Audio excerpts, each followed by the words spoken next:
I always click the wrong one, chat. How's everybody doing today? Ayo, Dr. K messaged me. Did I? Sweet. Did you respond? Person that I messaged?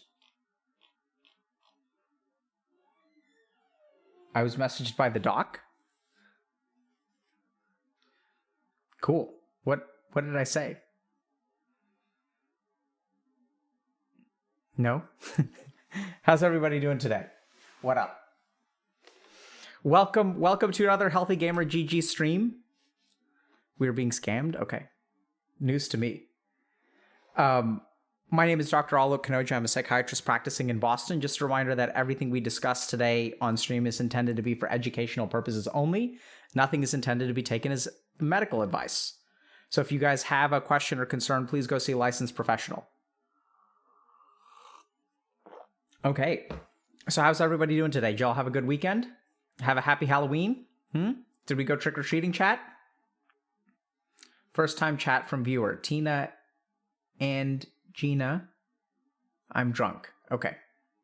Well, I don't know what time it is where you are, but here it's a little bit early to be drunk. But no Halloween where you are. That's a little sad. Halloween is a very fun holiday. We get dressed up. There's the distribution of high fructose corn syrup in many different forms. Yeah. I did take my kids trick-or-treating. It was lots of fun. I kind of like it because they don't really have the stamina to do it for hours and hours and hours. So we like trick-or-treat pretty hard for like an hour and a half. And then they're kind of like, yeah, we're ready to go home. We're hungry now. And so it works out perfect. I went trick-or-treating with my kids. Yeah, that's what I did.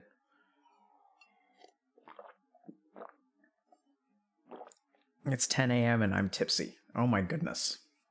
Maybe go see a professional about that. If you're tipsy at 10 in the morning, you might have a problem. What COP plus parents post? Yeah, what a great question. So, a couple of announcements before we jump in. So we're going to be doing more Reddit reviews today, and we've got some cool stuff for y'all. A couple of things. So we're going to be launching our parent coaching program, or relaunching. We've done it before, and we've sort of improved it. It's gotten better. We've learned a lot from our 2 pilots, basically. I don't know if y'all know this, but at the very beginning of Healthy Gamer, like our first clients were actually parents. Like they were the people that we helped at the beginning because it was all about video game addiction. And then we quickly sort of shifted our focus to gamers because that's who I really care about. But we still get lots and lots of messages from parents that are like, hey, Dr. K, will you cure my son's video game addiction? And it's usually sons, rarely daughters, but usually sons. And then I will say, no, but I will cure you of the way that you parent them. So we are working with parents now. So we're going to launch our program on November 11th. So if you guys know any parents that could be interested, you can sign up there. So we're also going to be focusing a little bit on parent-related content. So we're going to be talking a lot about like the interactions between parents and kids. So I think we've sort of done that somewhat before, but we're going to take sort of a parent focus. Usually, our parent-child relationship questions are from the child's perspective. So we're going to try to look a little bit from the parent's perspective. Okay. So there's also going to be, our community manager, Tech Teller, who I believe is in chat, will host a podcast in our Discord with a coaching client and a coach at 5 p.m. Central Time on Tuesday, November 2nd, tomorrow. So if you're interested in learning what a client's journey looks like or how coaching effectively helps people, hop into the podcast. So there's a podcast happening on our Discord tomorrow at 5 p.m. Central Time, Central US time. So if you guys are curious, I guess there'll be a coaching client and a coach. So yeah, so just so y'all know, we try to, I don't know if you guys caught stream on Friday, but one of the things that I talked about was the different stages of change model and thinking about different people in our community. And so I think one of the things that we really try to focus on is understanding what are the different stages that people are at in terms of wanting to put their life together and trying to give, some kind of solution for people at each stage. So if you're kind of like, if you're not really sure what you need to change about your life, you're not really sure that you need to change, you're not really sure that you want to change, but maybe there's something you can learn. Like we have sort of some stuff for that, right? So that's our slightly meme heavy content, more entertaining content. Maybe that'll get you thinking a little bit.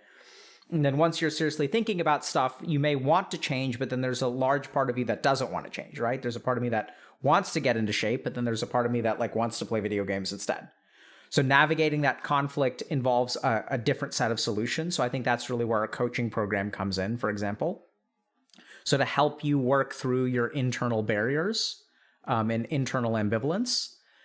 And then, there's like the actual like planning phase, which is like when you're ready to actually make a change. Things like Dr. K's guide or coaching can be appropriate there. Going to see a therapist, for example, even things that are not related to Healthy Gamer, just things that you need to do, whether that's getting a gym membership, ordering exercise equipment, going for a run, seeing a therapist, going to see a medical doctor to get your annual physical. And then, so we try to like support people at each step of the journey. And so our Discord is like actually a good place for people to kind of walk that journey, kind of figure out where you are. There are a lot of pre-contemplative people on the Discord. So, check that stuff out if y'all are interested in sort of taking kind of the next step or like understanding things a little bit more in depth. Yeah. So let's hop into watching advertisement. Sure. Let's hop into Reddit posts. Okay. So I've heard good annual what? Have you seen Meta? I've heard of Meta. Facebook thing, right?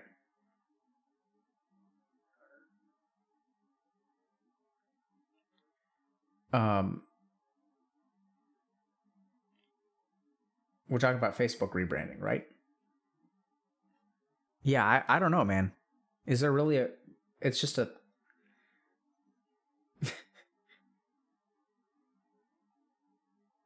Flakes.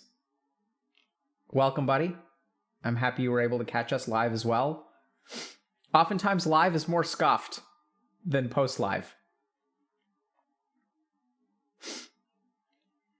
Yeah, we'll see, man. I don't know, dude. I don't know what's going on with Facebook and Meta. So like here's what I think. So let me just think for a second. So the first thing I want to say is like, I don't know too much of the details of what Facebook is doing or what they're planning on doing.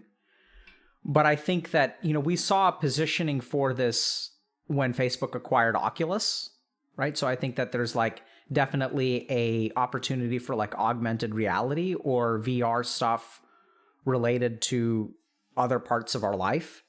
So I think if we look at Meta, like the main thing to understand is that our digital lives and our personal, our IRL and the digital L, IDL and IRL in digital life and in real life, like these areas are getting more blended, right? So the barrier between our online selves and our our real life self is like smaller than it's ever been. And I think a good example of this is like the way that we post our lives online, right? So like what we're doing is we're living this life over here and then we kind of post it online. And then sometimes the online version of the self becomes the primary self. So you'll have people that are like photoshopping bunches of pictures and things like that. And then like their sense of identity derives from like their online presence as opposed to like the person that they actually are. So this trend is happening. A lot of people will say that this trend is bad. I personally think there are some parts of it that are toxic, but let's not forget that, there are aspects to this that we take for granted that are like absolutely beneficial.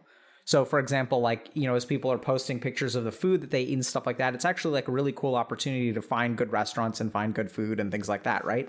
So like the social aspect of websites like Yelp or Google reviews or things like that, like part of what I love about going to a new city is that I can find like hole in the wall taco places like halfway, across the country. And so I really like that. I think there are a lot of benefits to social media. It allows us to stay in touch. It allows us to see what else is going on. We can be such efficient consumers of what's going on in people's lives.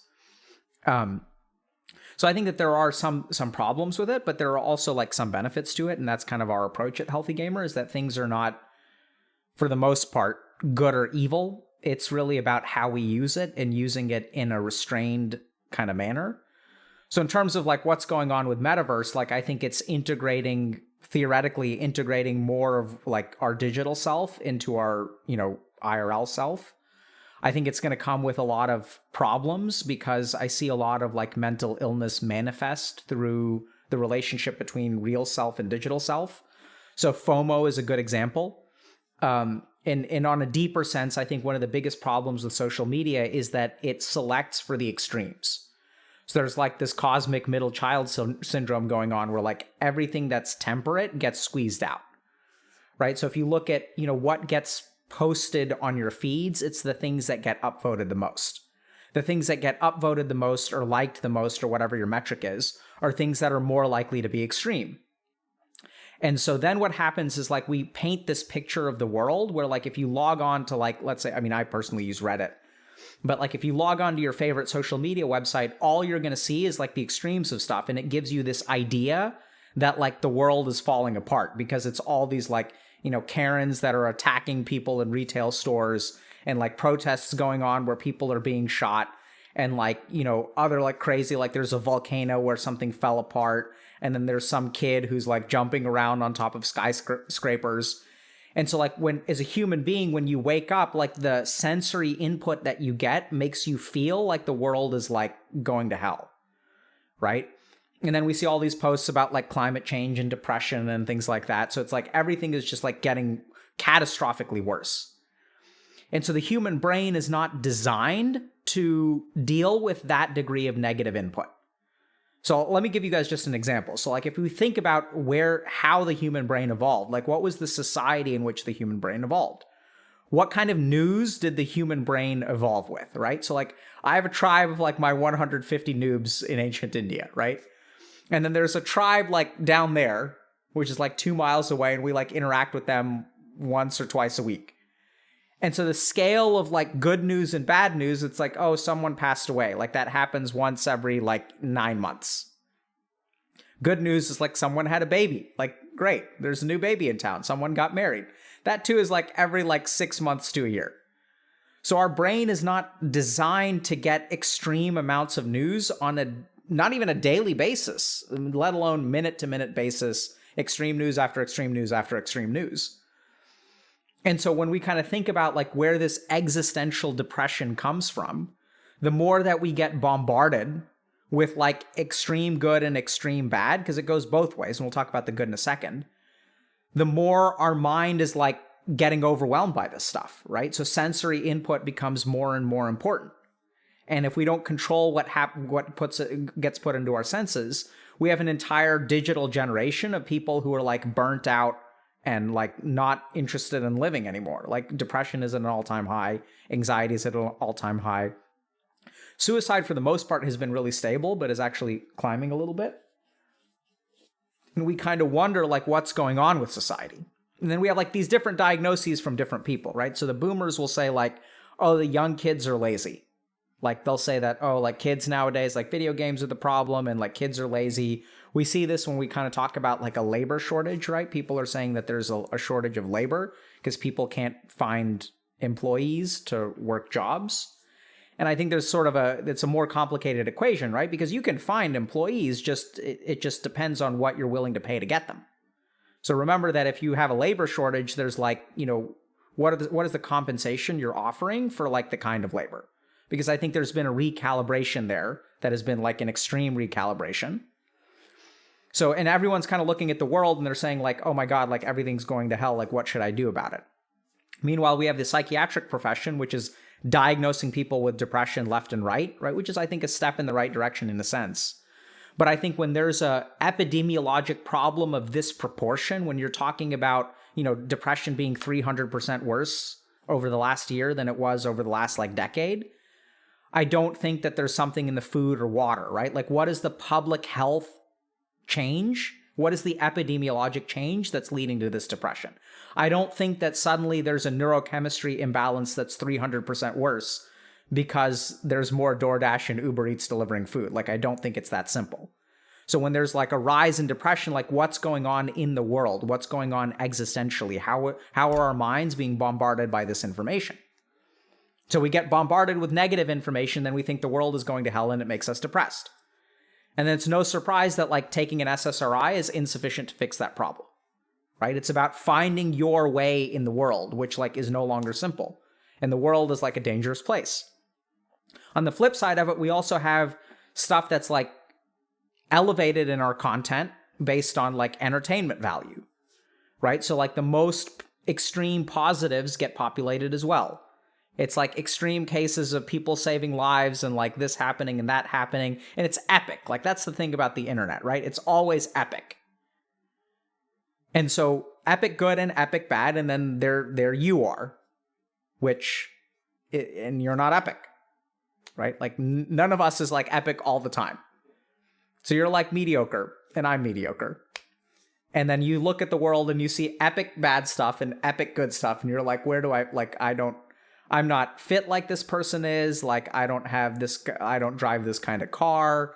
I wish I had the ability to tape this thing and catch these moments on social media so I could get lots of internet karma.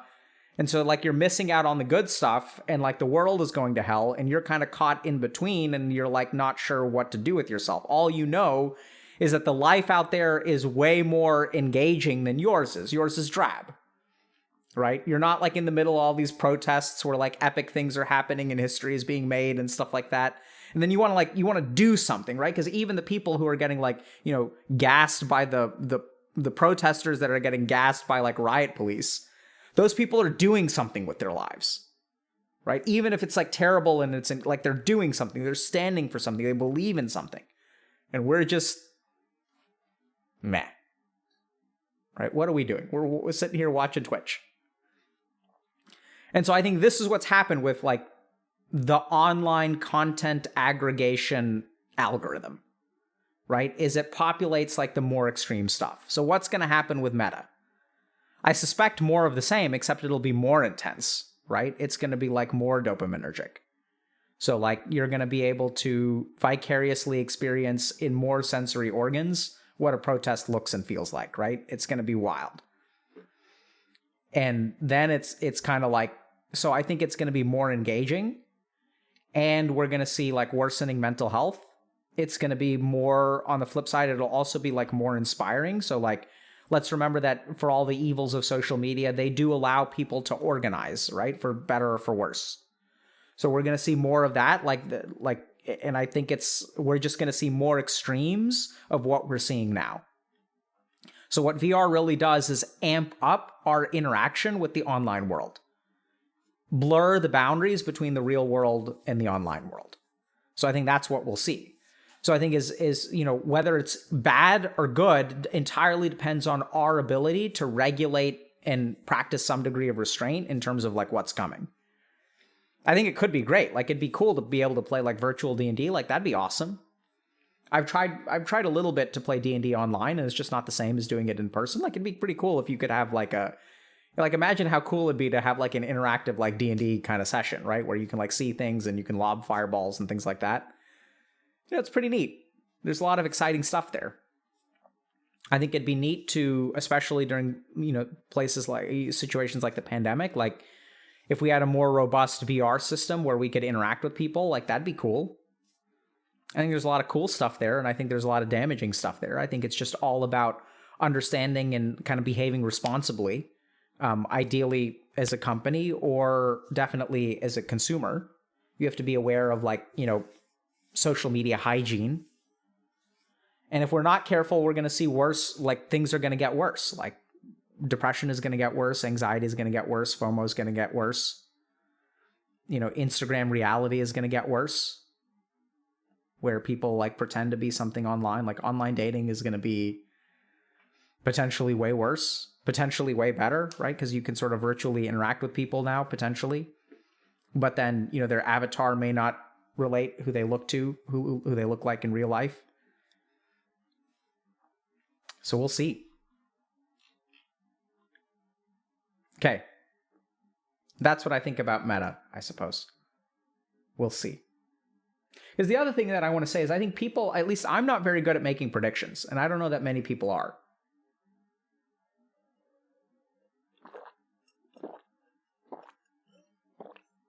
Yeah, so, virtual reality and pornography, like that seriously could be the end of the human race, like not gonna lie. So I don't know if you guys know this, but there's a technology called haptic feedback. And this technology was actually developed about 20 years ago. So this technology, there's some really interesting technology that was developed for medical purposes. So I don't know if y'all know this, but many of the American medical institutions opened up branches in other parts of the world because American medicine is supposed to be advanced and all that good stuff.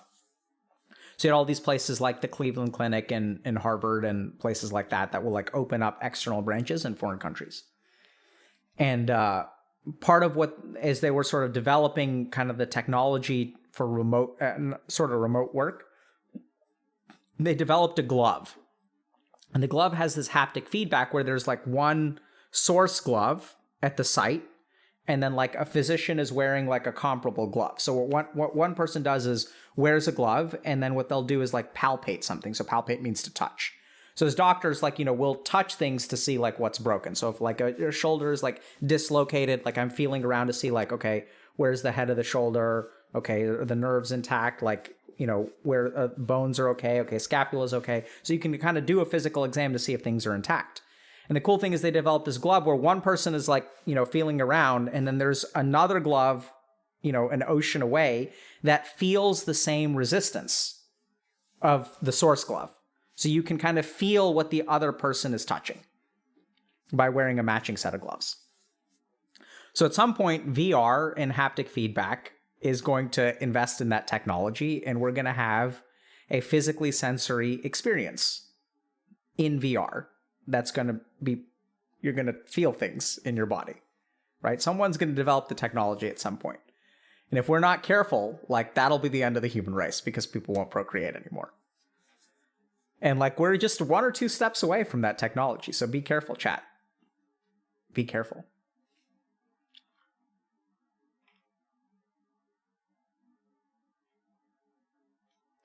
So isn't VR sex a good thing for society as a whole? Like, wouldn't it lower the number of incels and stuff? I'd actually think the exact opposite.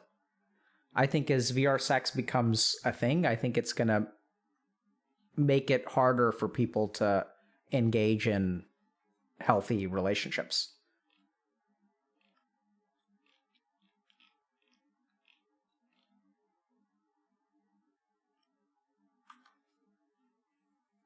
Right? So if we look at like the progression of pornography has not made it, so you could make the argument that like the increased prevalence of pornography will educate people and make them, more comfortable and better at having sex. But I think we see the opposite effect.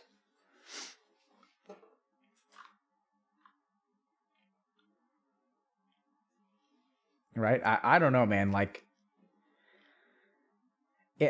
I don't know. So when people say, well, VR increased social anxiety, so that too, we don't really know. But here's what I'd say. So VR will allow a certain amount of social connection with a reduced anxiety, but will serve as a crutch for like real life anxiety, is what I suspect. So we see this already on Discord, where it's like easy to make friends on Discord, but like making friends on Discord doesn't necessarily make it easier for you to make friends in real life. Like sometimes it can help, but sometimes it can also like serve the opposite purpose, where your brain gets so used to the comfort of Discord and it doesn't know how to do things like, so our social sonar gets messed up when we have online relationships. I don't know if you guys, I think there's a video about this somewhere on our YouTube, but here's kind of a quick rundown. So our brain has, okay, let's take a step back. So a lot of people who are like interested in making friends in real life and like interacting with people in real life won't have any trouble interacting on Discord or like online communities. So I have like my online friends, but it's really hard for me to make real life friends. Like, what's up with that? Why can I feel so comfortable in an online setting, but feel so uncomfortable in a real life setting? So this is like, I'd sum it up by something that I called social sonar, which is not a real thing. It's like an amalgamation of different like parts of our brain. So generally speaking, when we socialize with other people, we have these empathic circuits of our brain. So these are things that will interpret all kinds of social information subconsciously and then like give you a conclusion, right? So these people are into me or these people dislike me. It'll give you like this raw conclusion. But the truth is that your brain is like processing tons of information. It's processing things like tone. It's processing things like eye contact. It's processing things like body language. It's processing things like when you speak, do other people stop talking or do they talk over you? Like there are all kinds of like little bits of information, facial expressions that your brain processes in terms of telling you, hey, people here like you or people here don't like you. So these circuits get really well developed if we socialize with other people. And generally speaking, like, you know, the average person doesn't have social anxiety because these circuits are well developed. When we start to interact with people online, some of that stuff goes dormant. Okay. So like our brain rusts. So, you know, the interesting thing about the brain is if you don't use something, you start to like lose that function. You can get it back. It's not that big of a deal, but it starts to rust. So a good example of this is languages. So if you practice a second language every single day, you can speak it fluently. But if you don't practice it for a while, like your brain is like, oh, we don't need Spanish anymore, or we don't need English anymore. So let's just forget it. Let's make space for things that we do need. So when you interact with people on Discord, you may get some degree of tone, but you don't really get any eye contact. You know, if you're interacting with people over text messages or DMs, like there's no eye contact, there's no tone, there's no like, are people into me? Like you don't get any of that stuff. And so then those parts of our brain shut off. When they shut off, then we go into a real social situation. And the parts of our brain that normally would reassure us and tell us that, hey, these people really like you. They invite you to a party, you show up. But all these like circuits in our brain that interpret body language and facial expressions and eye contact and all these kinds of things, those are off. So those are all subconscious processing things that usually reassure us and reduce our anxiety. In the absence of all of that information, we're kind of flying blind there in those social situations. Our mind tries to make up the difference with logical calculation. And that's what anxiety is, right? It's thinking.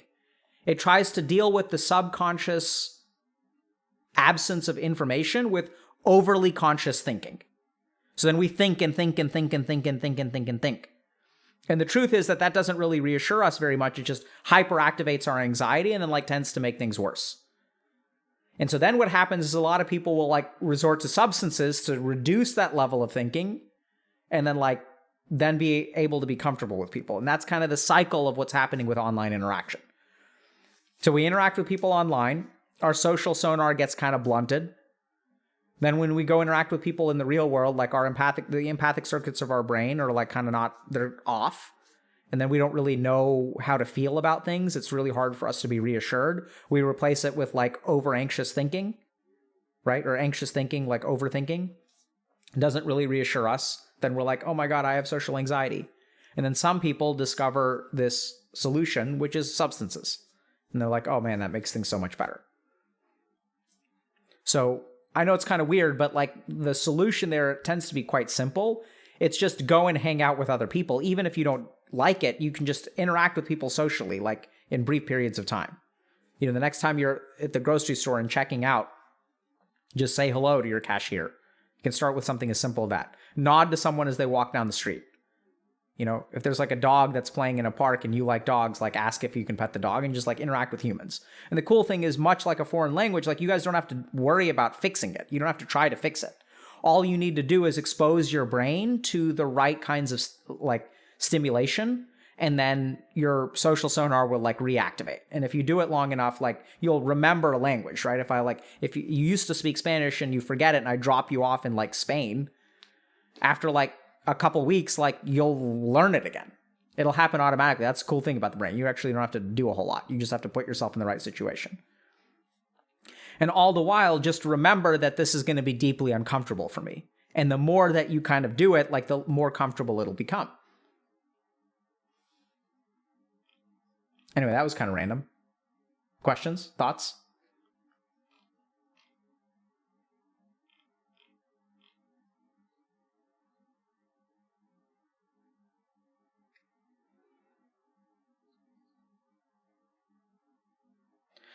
Yeah, so patients Dota is saying your solutions are making me uncomfortable. So like, here's the thing about HG, right? And like what our goal is. Our goal is not to make you comfortable. It's to help you get healthy. And sometimes discomfort is a part of that. So like the avoidance of discomfort is probably the biggest, when you're generating your character and you get to pick traits, and you know how some traits give you bonus points that you can reallocate elsewhere? And other traits you have to spend points for, right? Like, so you can get like flaws and you can get positive traits. The inability to tolerate discomfort gives you the most bonus points to allocate elsewhere. It's actually the hardest thing. And the ability to tolerate discomfort is like the most OP trait you can have. It's tough.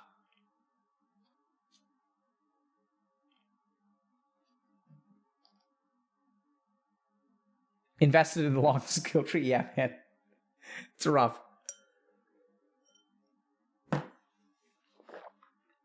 No more porn stars on streams? What does that have to do with anything? I'm confused.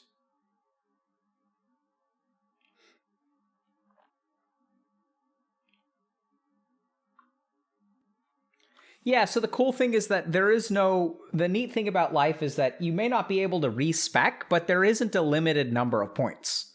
So the cool thing about life is it's like one of these games where you like there's no diminishing returns on levels. Like you can just keep gaining levels your entire life. It's like 1,000 XP to get from level 1 to level 2, 1,000 XP to get to level 2 to level 3.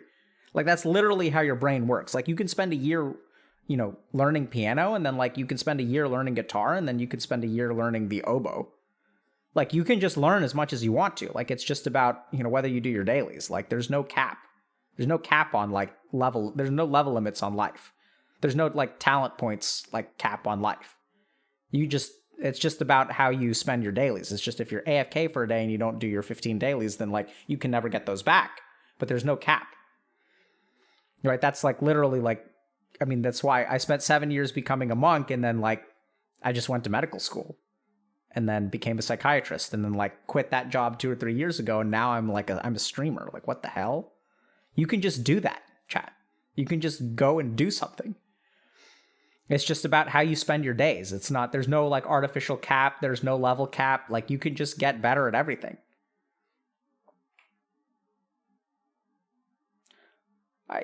For the people who say just do that, I'm not saying just do that. I'm saying you need to understand that like it's not about respecking.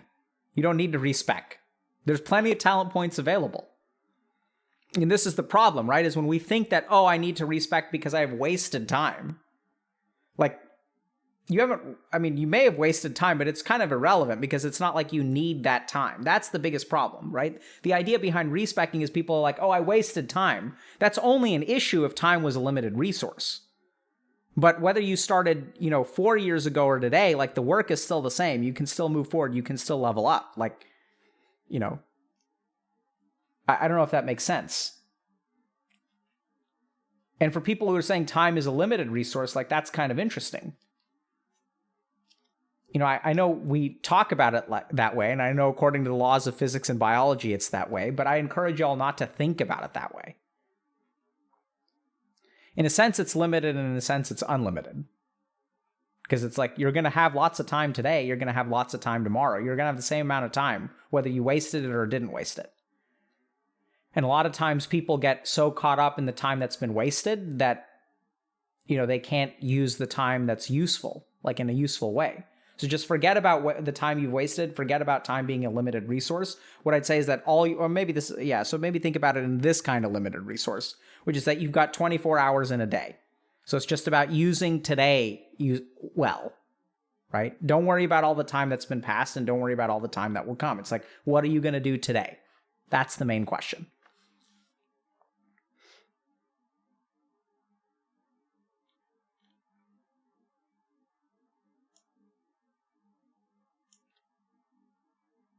Spastic. So this is important.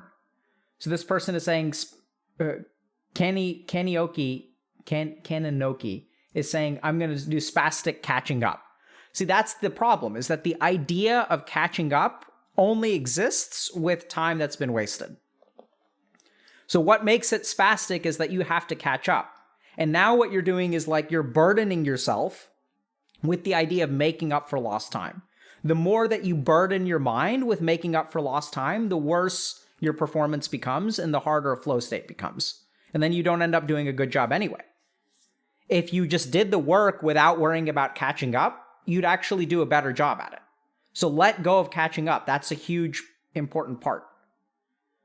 Right? You don't have to catch up. You just have to do the work. And the more simple you make the work, the more present you make the work, the less you get burdened in your head by, oh my God, all the stuff I have to do. It actually negatively impacts your performance. So let that go.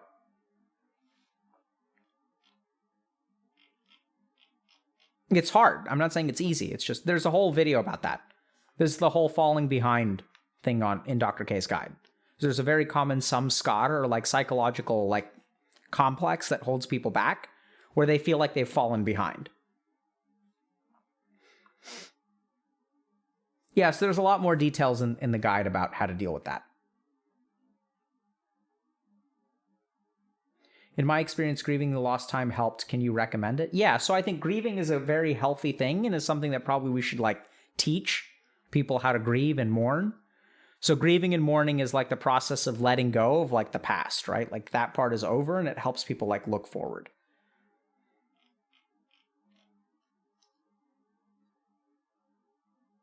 How to let go. Let me think about it.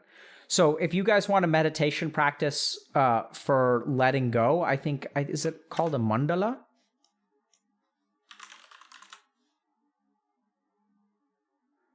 So I think like the making and destroying of mandalas is a good example of like something that can entrain letting go. So a mandala is like a diagram that oftentimes you'll make with like colored rice. So I think some of like the Zen gardens are also like good examples of this, where essentially what you do is like you make some kind of like piece of artwork, right? Like with grains of rice that are colored. And then like you'll make like an elaborate drawing and then you destroy it. Like once you're done with it, you just destroy it. And then like you do it over and over and over again, right? So it's like the process of like building something and then like letting it go.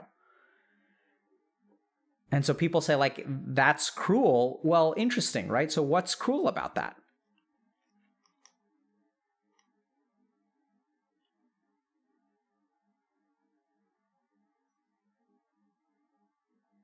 Yeah, so you can do it with Legos too, right? So build something magnificent with Legos and then destroy it. That's something we do a lot, right? And so it's kind of interesting because like we think about beauty as something to hold on to, and life is all about the accumulation of stuff, right? Our effort has to be like put into something. And then we want to hold on to it. So in the case of a mandala, like make a pattern and then let go. In the case of Legos, like make something magnificent. Don't take a picture of it. Don't hold on to it in any way, shape, or form. And let it go.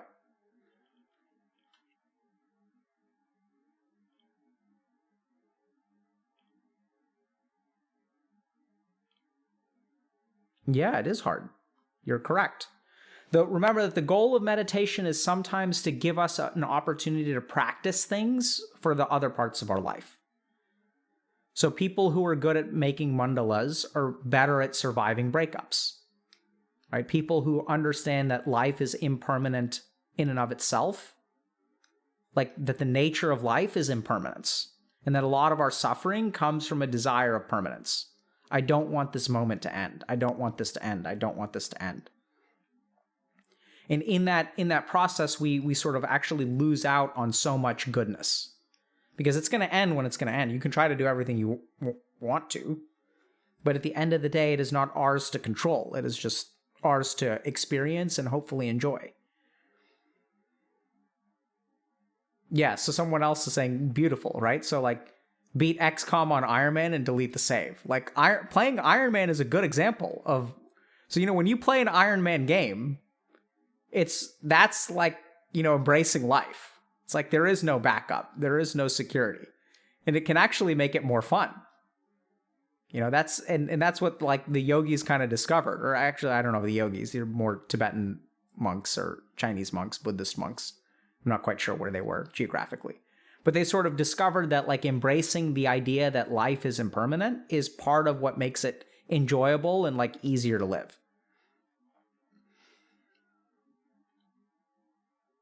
Right? I'm serious. And gamers have figured that out. That's like Iron Man is not for most gamers. But for the ones that are able to embrace it, it's like so much better than playing a regular game. Right? It helps you feel alive to play on Iron Man mode. And the whole point about Iron Man mode is that things are impermanent. And so people wonder, like, when I let go of permanence in life, when I embrace like the meditative lifespan where I can't count on anything and like I don't, like, how do you embrace a life of impermanence? Doesn't that make it terrifying? No, it makes it liberating. Because at any moment, things could end. And so you live life more fully. Speaking of time, right? Wasting time. The reason we waste so much damn time is because we think of time as an unlimited resource. You'll always have more hours tomorrow. Right? I can do it tomorrow. I can do it tomorrow. I can do it next week. I can do it next month. The truth is that we think of time as unlimited. We treat time as unlimited. Right? That's practically how we do it. If we really treated time as limited and precious, we wouldn't live the way that we live. And so earlier I was saying, it's tricky. I mean, time is what it is. You can think about it whichever way you want to. The important thing is, which way do you think about it and which way do you need to change your thinking in order to like live a better life? So when you say I can do it tomorrow, like what is your understanding of like how much time there is? Because when we think about, when we look forward, we don't think at all about how limited time is. We only think about time is limited when we look behind us. Right? Oh my God, I wasted so much time. There was such a finite amount of time that has gone past. But when I look to the future, it's like, oh man, there's so much time. I don't have to do it today. I can do it tomorrow or the next day or the next day or the next day or the next month or the next year. I'll get my life together when I'm 26. I don't have to do it when I'm 25.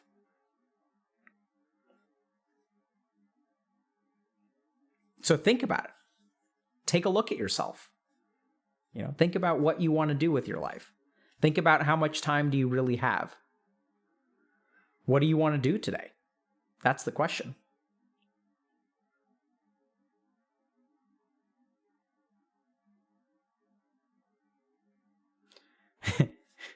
So, Pelzies, why does 26 seem like such a pivotal moment in life? I don't know, but it sure does. Right? Maybe what makes it feel like the pivotal moment is it's where you are. That's what makes it pivotal. So here's the thing. When can you pivot, chat? There's only one point in time that you can pivot. Do you know when that is? Nope, not anytime. Now. The only time you can pivot is now. You can't pivot yesterday. You can't pivot tomorrow. This is the other big thing, which I think a lot of people don't realize. When is the only time that you can take action?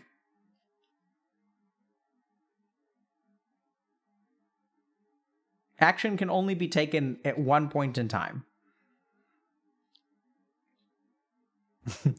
Right? So I know y'all are trolling with the tomorrow. This is the big thing. So like when people say live in the present, this Eastern philosophy. Living in the present is not like, oh my God, like I'm going to live in the present, which means I'm going to put my penis wherever I feel like. That's what it means to live in the present. I'm going to embrace my desires. And I'm not going to like pay rent. Oh my God. Can I borrow $20? Please. Oh my God, you're so greedy. You're not like borrowing money. Like live in the moment, man. Don't worry about tomorrow, bro. Right? I can't believe you're so capitalistic and greedy. Why can't you loan me $20? Oh, you want me to pay you back for the last 100 I borrowed? Man, like, I can't believe you're like live free, man. Let go of your debts, bro. Can I borrow $20? Right? That's not what living in the present is. That's avoiding living in the present. What living in the present literally means is the only time you can act is in the present. Like in this day and moment, this is the only thing that, like, this is the only time that you can act. Once you really realize that, your life will turn around. Because this is it. This is all you've got. This moment. This moment, this moment, this moment. And for those of you that want to get over, like how do I learn to detach and let go? Mandalas. Build something beautiful with colored rice and then destroy it. All right, should we go to posts? Friends? Okay. Just a little bit of light philosophy.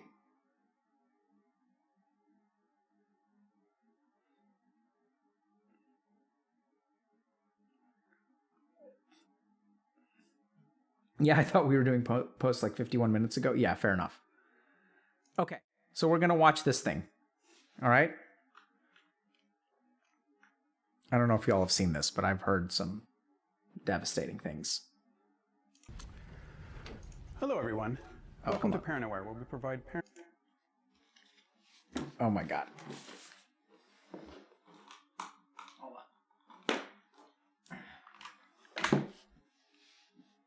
Have you guys seen this before? Parents with information they.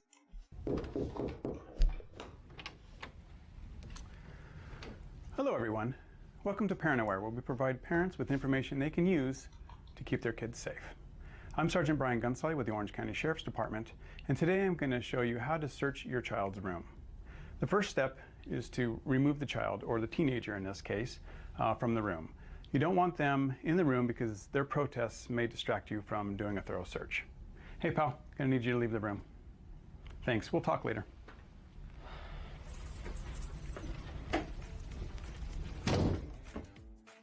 I'm only seeing...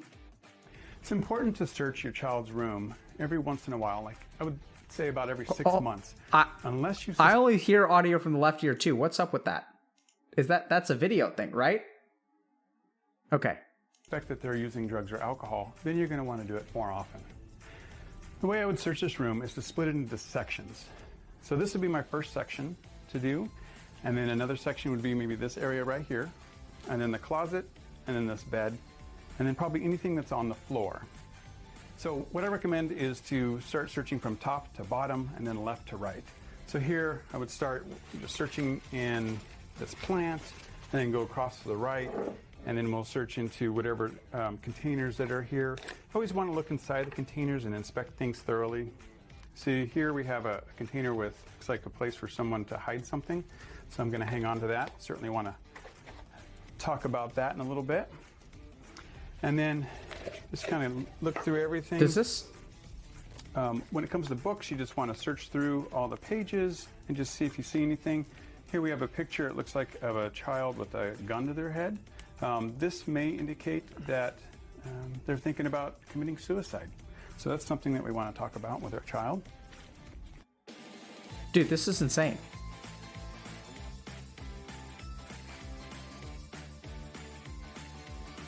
Are they going to model the conversation, like how they talk about it afterward? Here we have something. This looks like a scale of some sort. So that could be used by someone who's maybe purchasing drugs or selling drugs. Dude, so where do you find CD cases that have scales inside? Now, here's something that looks like a container of some sort. Let me see what's inside. We have hidden in here, we have some, looks like marijuana.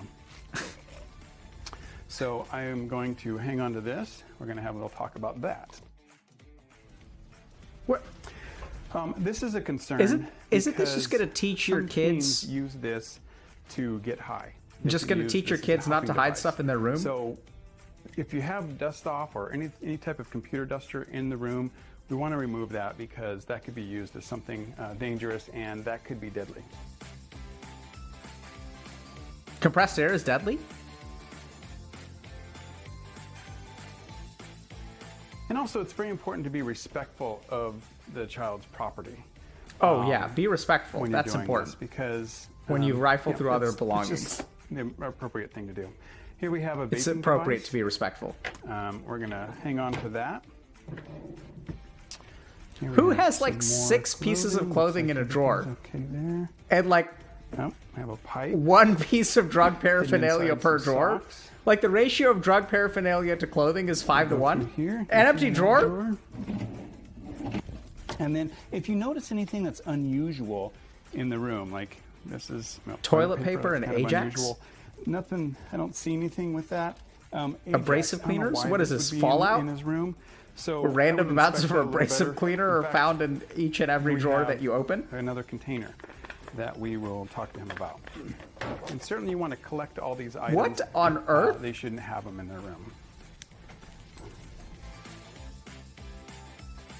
Yeah, the false Ajax should be stored in the kitchen. And here I have a couple of little baggies. It looks like they may have had some drugs in them or something at some point. So that's another indicator.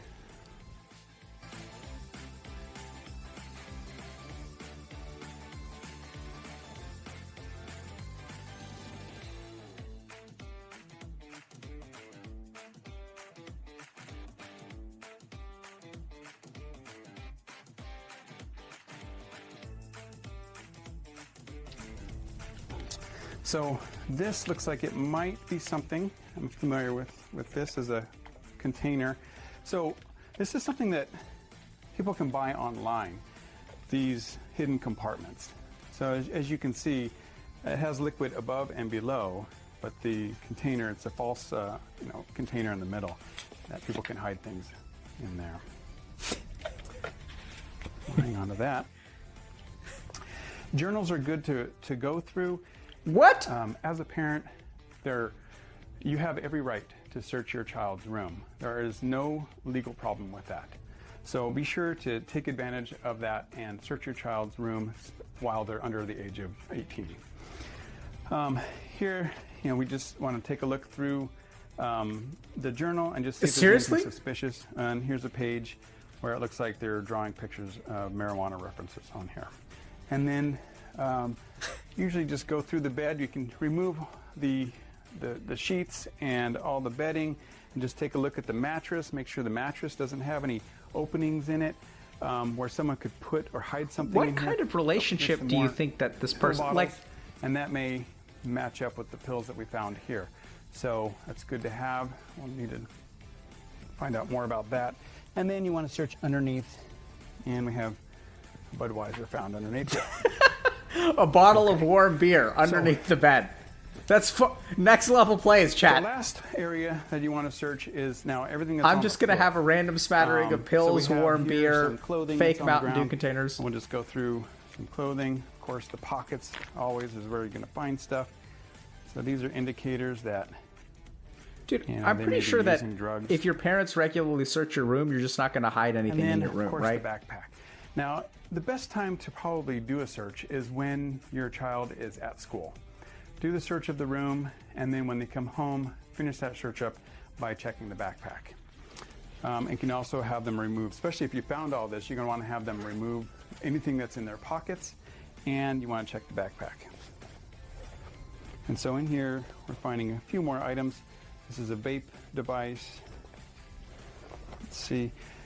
And this is a highlighter, which appears to be a highlighter, but this is something that can be purchased online. This video is like a education of pipe. How to hide things from your parents by a cop. Hides within the highlighter. So when you're searching, you want to definitely go through everything very carefully and inspect things closely, just in case your child has something like this hidden in there. You're going to want to find it.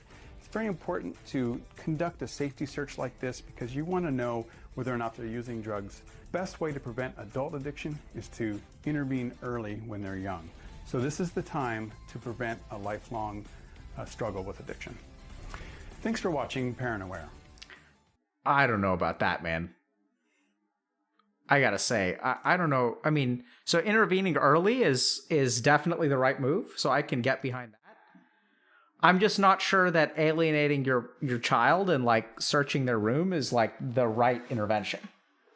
I mean, I've had tons of patients who have overly controlling parents, and it seems to fuel the addiction. It's just, your kid is not like, you're going to search their room, and then once they realize they can't trust you, they're just going to stop keeping stuff in their room.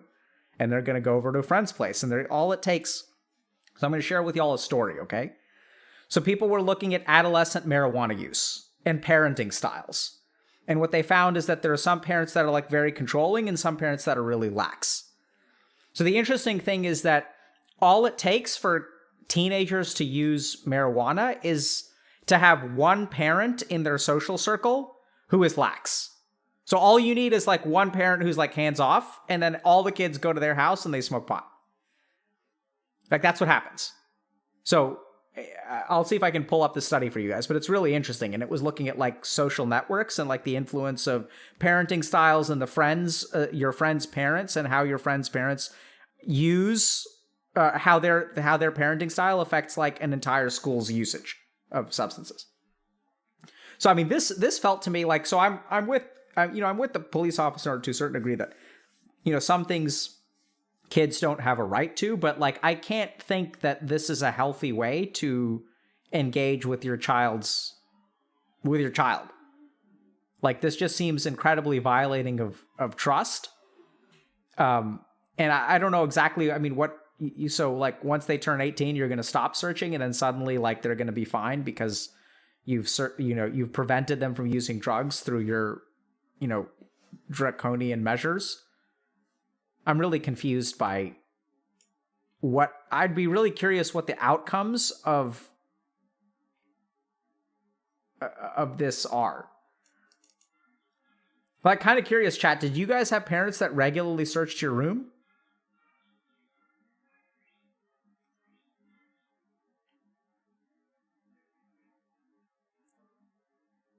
And do you guys think that was a mistake? Like, do you wish they had searched your room? I mean, so here's what I found to be effective in terms of like helping your kids not use drugs is like communicating with them and building trust. Because if they trust you, they're going to listen to you. Right? Like if your kids understand that you have their best interests at heart, and you telling them that you have their best interests at heart is not sufficient. They have to understand it. And if they have to understand it, I know this sounds kind of crazy, but it's possible that like you may think you have their best interests at heart, but their best interests aren't necessarily yours to determine. Right? What's good for them is like, part of that is for you to determine, and part of that is for them to determine. I know it's kind of crazy. But a parent doesn't always know what their kid needs. Like, we're not omniscient. Like, it's not like we take the omniscient pill when we become parents. Oftentimes we know more than our kids, and we definitely have an XP advantage, right? Like, so you have an XP advantage over your kid. You're going to be alive for 25, however much experience your kid has, you've got 25, 30 years more experience than they do. So there's a lot to that, but I think ultimately it's about like trust and communication. That's how you build a healthy relationship, and that's how you overcome addiction. Because generally speaking, my experience has been that when you force people to like stop using drugs for some amount of time, it's a coin flip. Like as soon as they have some degree of control in their life, either they slip back into it or they kind of don't. And it's kind of a coin flip. The whole like, yeah, there's a picture of a suicidal thing. Like we're going to talk to, like, what do you think the kid is going to say? Like, how does that conversation go? Like, I'm curious, like, what does the conversation look like? You know, it's like, hey, I found this note of a drawing. And the kid is like, yeah, it was a joke. And then the parent says, what? It's not funny. And the kid is like, yeah, it's not funny. And then what? Or what? Are you having suicidal thoughts? The kid's like, no. You think the kid's going to talk to you? Like, how does that, like, literally, like, how does this conversation go? Hey, buddy, I looked through your room and read your journal, and I found, you know, a disturbingly small volume of clothing and a disturbingly high volume of drug paraphernalia. Can you, what? I'm sorry, you can't have any of these things. The Mountain Dew, I'm sorry, son. The Mountain Dew with the false middle has to go. And I'm going to ground you for 3 months. Like I'm curious, like what's next? Like I want to see, like, let's play this tape through. You found all the drug paraphernalia. What happens next? Like, what does that conversation look like? Does the kid get punished? Or like what happens next? What does the relationship look like a year from now, 2 years from now, 4 years from now? I'm so curious. Right? I don't know what this looks like.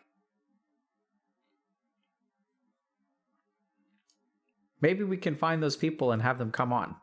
What do y'all think? And inspect things. Parent aware? Let's see where this person's from. Hello, everyone. Welcome to Parent Aware, where we provide parents with information they can use to keep their kids safe. I'm Sergeant Brian Gunsley with the Orange County Sheriff's Department. Okay, Orange County Sheriff's Department. We'll see. Maybe we can reach out to them and kind of ask them some questions. Yeah, so one person saying, I wish my parents were way stricter than me. I'm with you there. So I think like it's important for parents to be strict and set boundaries. Like I'm 100% with you. But I think that like that there still needs to be communication, right? Like, and that's where if you guys were, I think it was on stream either Friday or Monday, I forget, where what we try to teach, coach our parents in doing is like setting healthy boundaries that the kid sort of understands are coming. That's a huge part of it. And so we use this example, which was like a really good, it was a real success from the parent program, where a parent was like, so you're signing up for martial arts class. When Wednesday rolls around, do you want me to force you to go? Like you ask them ahead of time, do you want me to force you?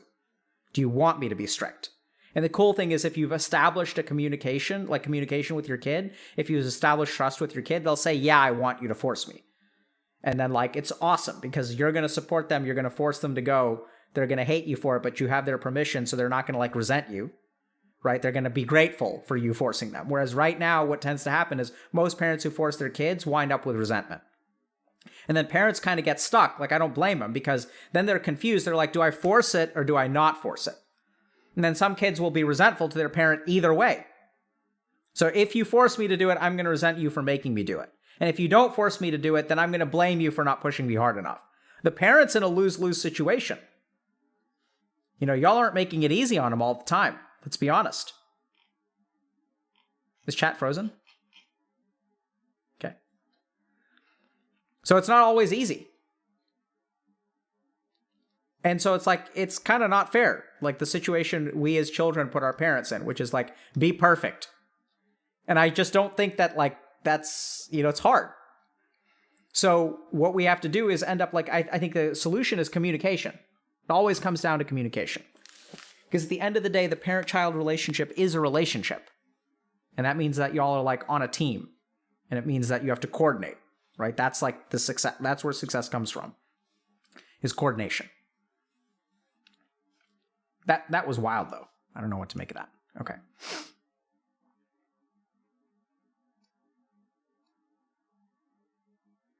Yeah, so when one person is saying, my parents don't want to communicate, and I think that's actually like a big problem, and oddly enough, I don't blame them for it, because I think that parents weren't really taught how to communicate. We're not formally taught how to communicate. So oftentimes a reluctance to do something is due to an inability or discomfort with doing it. Right? If you kind of think about like, hey, do you want to like, hey, chat, do y'all want to go do ballet today? And it's people like, well, I don't really know how to do ballet, so I'm going to say no. So a big part of reluctance comes from discomfort. There's even a study that was done about 30 years ago that we're looking at men's reluctance to go into couples therapy. Really fascinating paper. I think it was by Jim Groves. Let me see if I can find it. But essentially they like interviewed men and their reluctance to go to couples therapy. And essentially a big part of their reluctance is they felt like they were outgunned in therapy. So their spouses, these were heterosexual couples, their spouses who were women were like better at the language of emotions. So men would go to couples therapy and they just like couldn't communicate. And like their wife would be like communicating like very well and they wouldn't know how to articulate their feelings. And then like the therapist would like, and they'd just be like owned and it would be like GG. So they wouldn't go to therapy because like they felt like they were losing. In a sense, sometimes they were, because the woman is able to articulate, at least in this study, they're able to articulate their grievances and how they feel and stuff like that. And like the men just didn't know how to communicate. So they're reluctant to do things. So if your parents are reluctant to communicate, don't just blame them for it, right? Like try to understand that there may be a reason that they're reluctant. They may not know how, or I know this sounds crazy. Okay, chat, this may sound crazy. Maybe the reason they're reluctant to communicate is because when they try, you don't respond very well. Maybe their attempts at communication are met with some kind of hostility on your part, or maybe you shut down. So remember, it's a relationship. Got to take responsibility for that, right? Maybe you're not perfect in this relationship, right? So, okay then. So this is actually, we do the same thing to the parents, by the way. They're like, my child doesn't want to communicate. We'll say the same thing to them. We flame both sides, right? We flame everyone. That's what it's about. We tell the parent, hey, maybe the reason that your child doesn't want to communicate, my child just won't talk to me. And then we'll ask them, what happens when your child talks to you? Well, he just doesn't understand. Well, it's like, maybe that's why he won't talk to you, right? Maybe the reason that he doesn't talk to you is because you're not worth talking to. It's sad. But we have to understand that communication with a relationship requires ownership on both sides. Okay? Like, I'm serious. Like, we have to acknowledge problems. I'm not trying to flame people. Seriously, I'm not like trying to, but like, we got to be like authentic with like, hey, this is a problem. Like, we got to think about what our contribution to the situation is. Right? Maybe. Got to think about it. So take ownership. If your parents respond to you in a certain way, like if your parents are searching your room, okay? Like, this is a good example. Like, is it a complete, violation of trust and privacy? Like, yeah, I think it's insane. And at the same time, think for a second if your parents are doing that, because I think it's important to do this. Like, ask yourself, is there, like, why have they been pushed to this point? Why have they been pushed to the point of searching my room? And that's going to be a really important conversation to have with yourself or with someone else, is you explore that, because you may realize, like, this is an important conclusion. You have to understand, is the reason that they don't trust me because I violated their trust over and over and over again? Or is it because they're like controlling and I actually haven't violated their trust? And resolving that within you is very important, because that's going to give you something to work on or strength, either one. So if you can fairly conclude that you have not violated their trust, then you're in the right, you're acting in accordance to dharma, and then that will give you the energy to, like, and strength to combat the injustice. Like, I'm serious, like, that's really important, that you really do that internal exploration and decide that you're in the right. On the flip side, you may actually discover that maybe you're not in the right, that maybe, like, you did kind of violate their trust over and over and over again.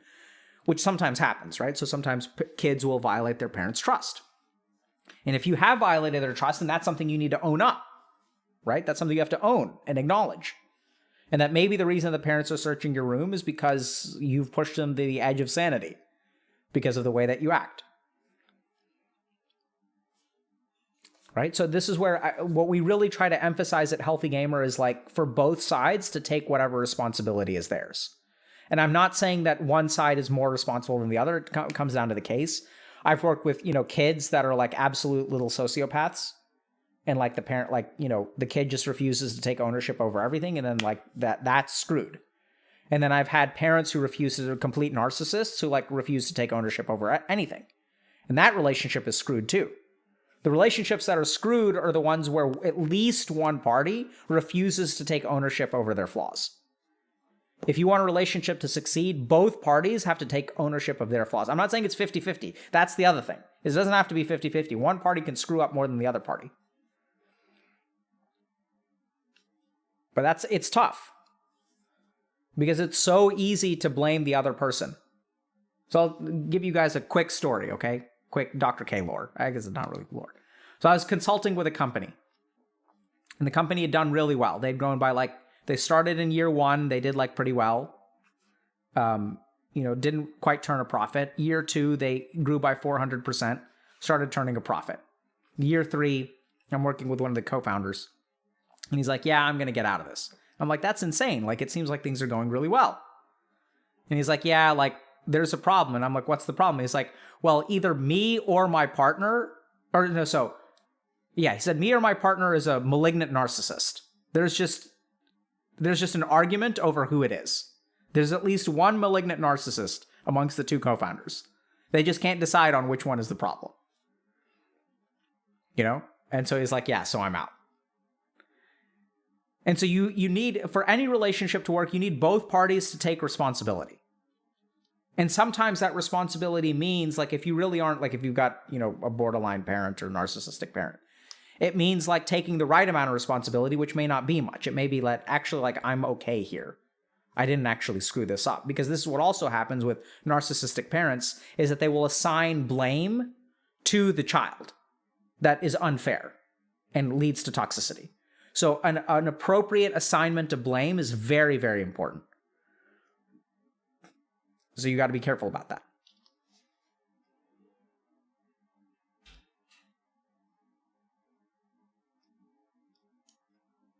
Yeah, Chad, I mean,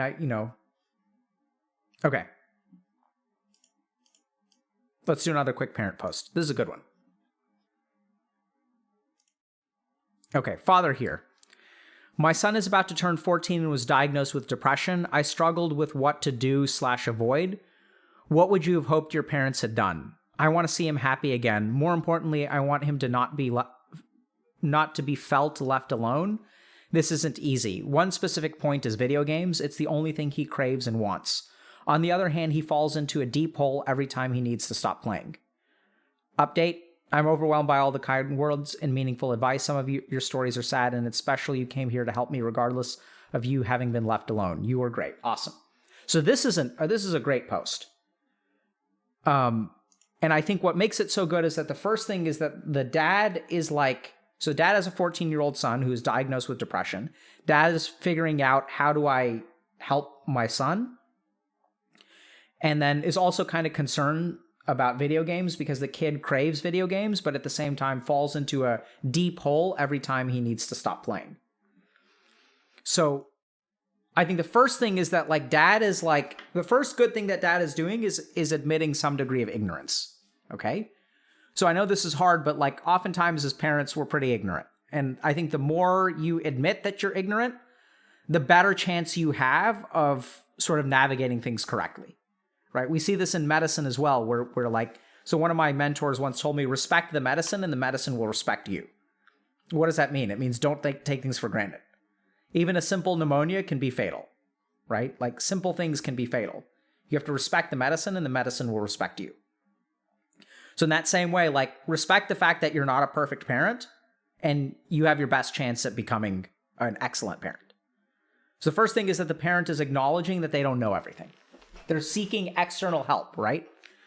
Second thing is that, the parent is trying to understand, okay, I don't know how to support my son. So I think that the parent their heart is in the right place. I think their instincts are in the right place.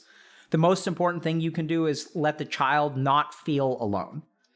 So this is something that I'll sometimes explain to our coaches, which is that sometimes people in our coaching program are going through tough stuff. And as a coach, you can't really do anything about it. Sometimes there are people who are going through divorce or other things that you really can't control, like medical problems, chronic medical issues. We really can't fix that for them. But what we can do is help them not be alone in it. We can at least kind of share that burden with them and support them through it. And so that's really, really important when people are depressed, is that you can't necessarily fix the depression for them, but you can, let them know and be there for them despite it not getting better, right? You can let them know that you're there in their corner should they need something. And even the idea that you're available and there for them can be enough, even if they never take it. If they never take advantage of it. They never ask you for anything. It can mean an immense amount to know that they are not alone in this world. The people who really deal with really bad suicidality in my clinical experience are the ones that ultimately feel alone. That's the most common thing. It's not really depression. It's feeling alone that I think correlates a lot with suicide.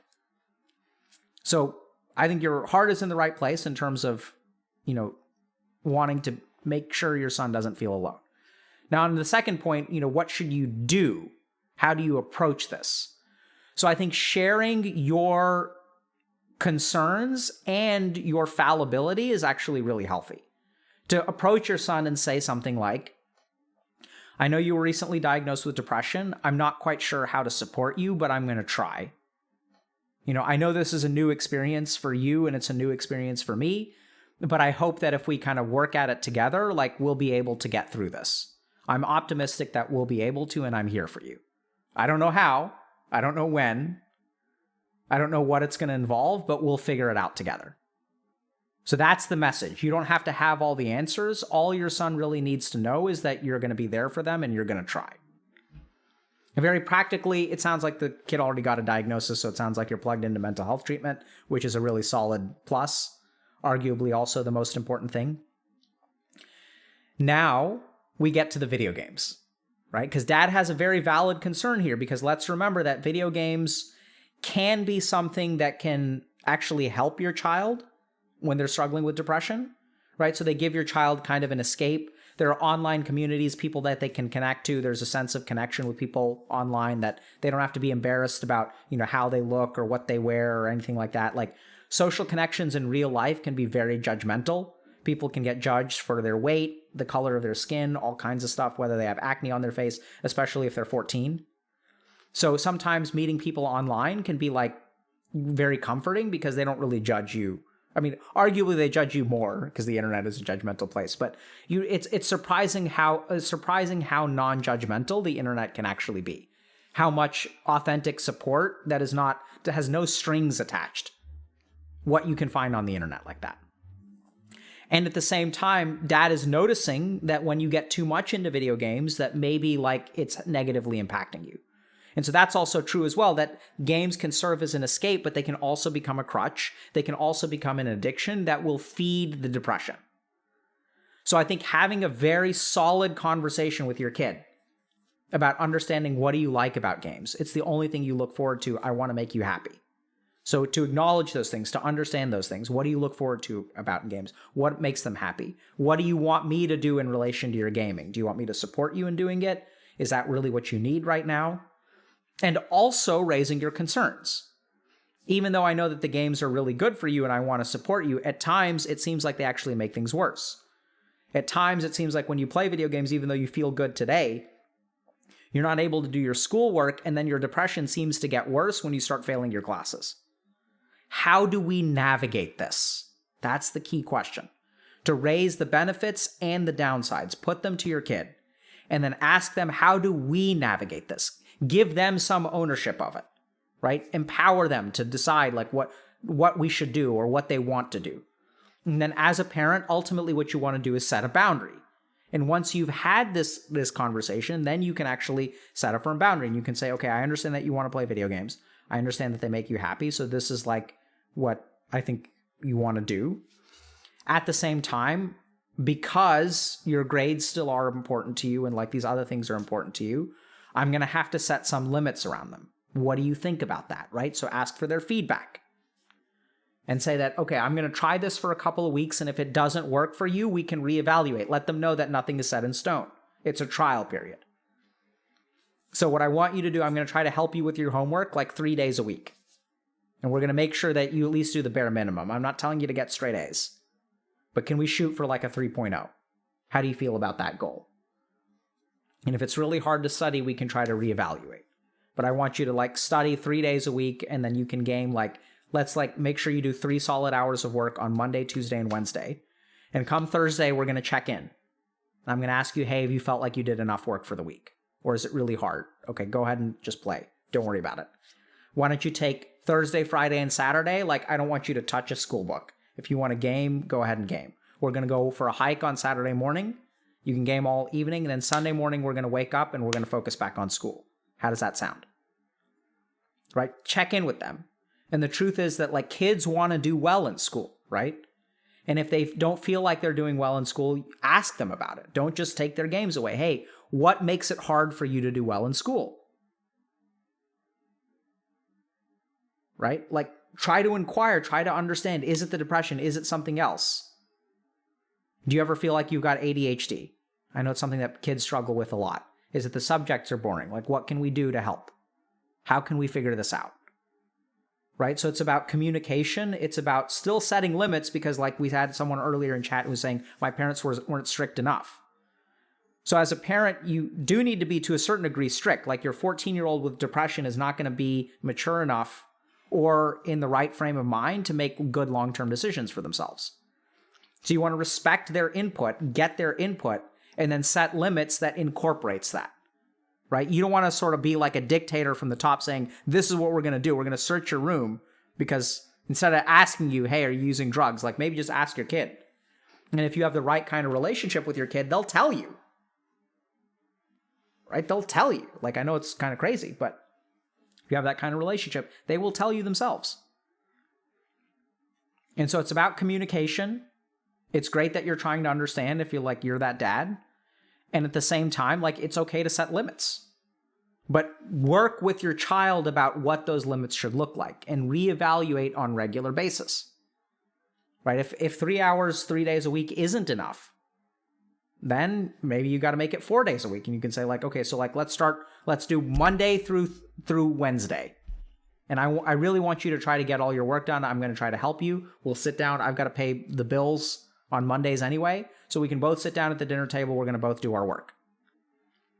And when Thursday rolls around, you get this. You want a PS5? Like, you hit a 3.0.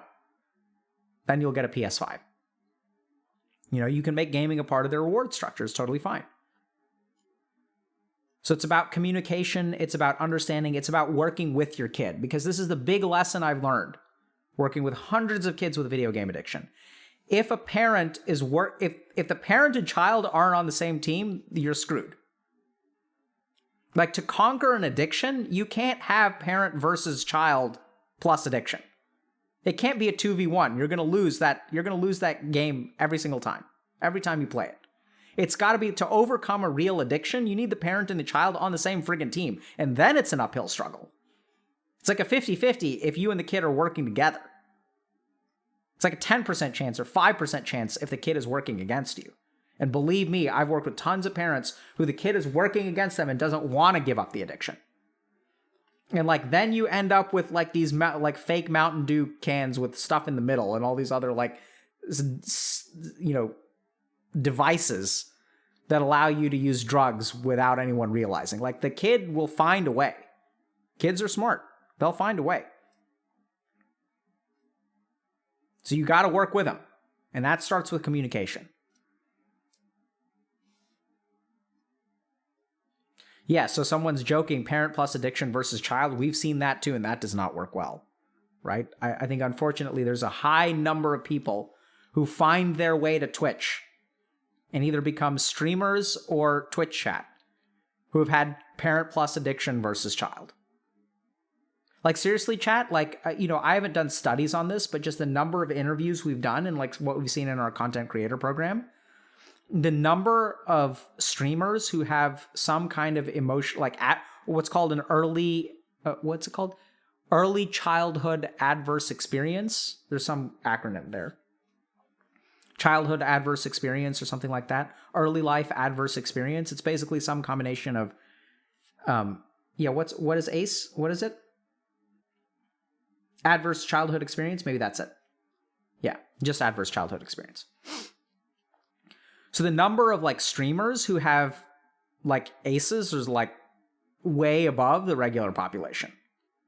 So either a parent with a substance use problem, like, oddly enough, also parents that are like quite old. So a lot of the like streamers that we've talked to are like, have, you know, they had parents that were like second marriages, third marriages, substance use, trauma, emotional neglect. It's super high. Yeah, maybe CPTSD. I'm not really sure because we don't really do true diagnostics. And diagnosing CPTSD is like a complicated process that involves a lot of diagnostic work. Any theories on why this is? Yeah, so I think there's something about growing up in a situation that you're kind of like, oh God, blurred. Fixed, there we go. Okay. I think there is something about being broken on the inside that allows you to connect with other people on the internet. So that would be like, I don't know how else to put it, but you know, we're drawn to people who are just as broken as we are. And so I think there's something about just who we become when we're like a little bit broken on the inside that allows other people to connect with us. I also wonder a little bit about the borderline personality structure. So like, if you think about histories of trauma, so when you have some kind of adverse childhood experience, there's a greater chance that your personality structure will organize into what's called a borderline personality structure. So I think we see this, it's almost a competitive advantage if you're in the streaming field, where the borderline personality structure is hypersensitive to the opinions of others. So you're very tuned in to like what other people think about you. As a result, you're like very, very conscious of how you are portrayed, and you're very good at like crafting a persona. So that's what happens with BPD. And so I think if you look at like what are the psychological advantages for becoming a successful internet personality, I think having a borderline personality organization may be an advantage, because you're very sensitive to your viewers and you kind of know instinctually like what they want and what they need and how not to piss them off and how to make them happy, which is what happened when you had like children with like, you know, traumatic households. Is children have to learn like, how do I make these people happy? What do I need to become to make this person happy? And so they get training growing up, which is like very devastating on some level, at like learning how to instinctively make other people happy. And as a result, when they like show up on the internet, like they know what they need to become. And this is also why they struggle with so much burnout, because they have to become this thing for y'all all the time. And they have to be that thing, and they can never stop being that thing. And that which made them successful, and we see this kind of interestingly, where the more successful the streamer is, the worse this problem gets, where they feel trapped. So early on, when you're like a small streamer with like 5 viewers or whatever, right? You've got like a YouTube channel that's got like 25 views. You have full creative license, so you can make whatever your heart desires. And then what happens is you start to get successful is like, something interesting happens. At the beginning, you're making what your heart desires and the internet loves you for it. But at some point in the creative process, you start to doubt yourself and you start to wonder, do I need to continue giving people what I've given them in the past, or should I give them what my heart desires now? Because what my heart desires now is different from what it used to be. And so then we get into this situation where the more successful you become, the more trapped you become as a content creator, where you have to give them what you used to give them. You can't change. You can't grow. You can't evolve. You can't do something risky. Right? Because the internet hates you for it if you don't pull it off perfectly, because they start to expect perfection from you. And we've seen that recently, where like people get crapped on to no end. And so like they feel trapped, and then they have to make content. They become slaves to the content. It becomes the grind, because it's no longer fun anymore, because you can't risk, you know, like you can't risk a mistake. It's a profession that demands perfection. And people are talking about cancel culture exactly. Like you never know when you're going to get canceled. I remember we had a stream with Technician, Code Miko's, you know, the brains behind Code Miko. And she was kind of saying like she has TOS PTSD, because you never know when you're going to do like a TOS violation. And she's like, yeah, I can't show my feet on stream. And I was like, what? She's like, yeah, I can get banned for like showing feet on stream. I'm like, that's okay. You never know, right? It's so hard. And so if we kind of think about the original question is like, you know, why do streamers have such a high incidence of like trauma and emotional neglect growing up and adverse childhood experiences? It's probably because something about that affects their personality structure. And then that personality structure actually is like adapted to performing well on the internet, because they're very tuned in to what people want and what people need. And then they give it to them. And the more they give it to them, the more trapped they feel.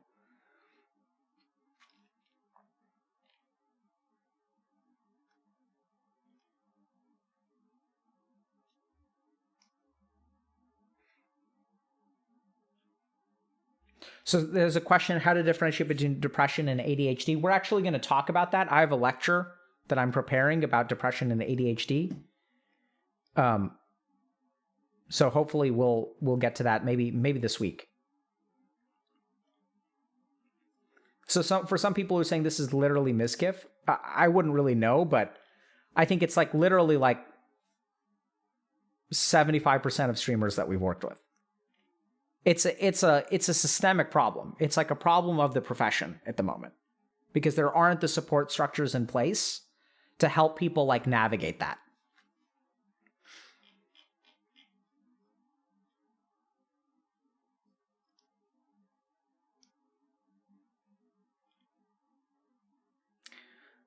So a couple of things. I see someone saying, I need more resources for CPTSD. I'm in therapy. I need more help. So your therapist is a good person to turn to if you feel like you need more resources. But we do have, we did an interview. I think the YouTube video should be up. And I think it's about, can I be fully healed? I think you may want to look at that. This is a post essentially about, because you haven't actually, oh no.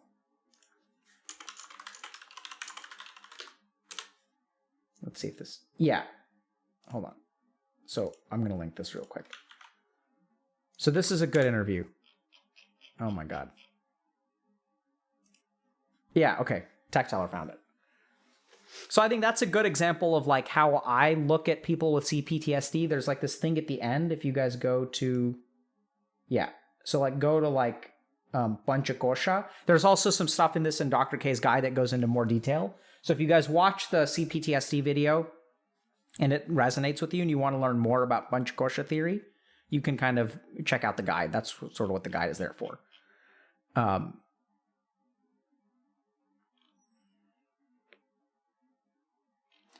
I don't have a whole lot planned with schizophrenia at the moment. I mean, we can certainly do stuff. I think part of the...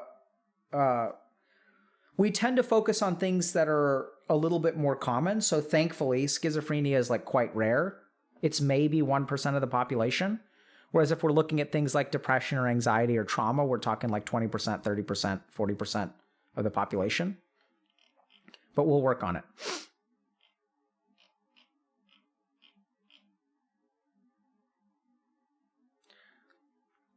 Okay.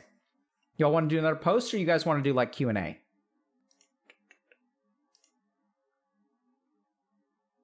Okay.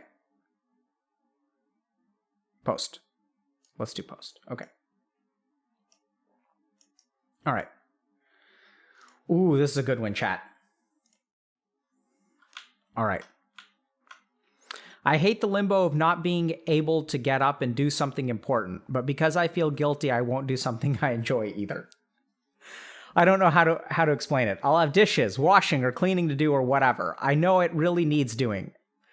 I sat there trying to force myself to get up and do it. I know once it's done, I'll feel better. Then I can relax and watch TV or play a video game. But during that paralysis, I can't even do those other things I'd like to do. I can't turn the TV on or play the game I want to play with this free time I have, which is limited as it is, because I feel guilty that I'm not doing the thing I need to do. So I end up just sitting on my phone or basically doing nothing, wasting the time I had until the very last minute. Then I'll rush everything I had to do, doing it poorly or leaving it only half done before I have to leave the house or do something even more important. I think it's time to consider medication. Okay, so this is something that I remember very, very well. So we're going to start by telling you, so let's like frame this issue for a second, then I'm going to tell you all a story, okay? So sometimes we have stuff that we need to do, but we procrastinate in doing it. We can't bring ourselves to do it. We know it needs to get done, but we can't do it.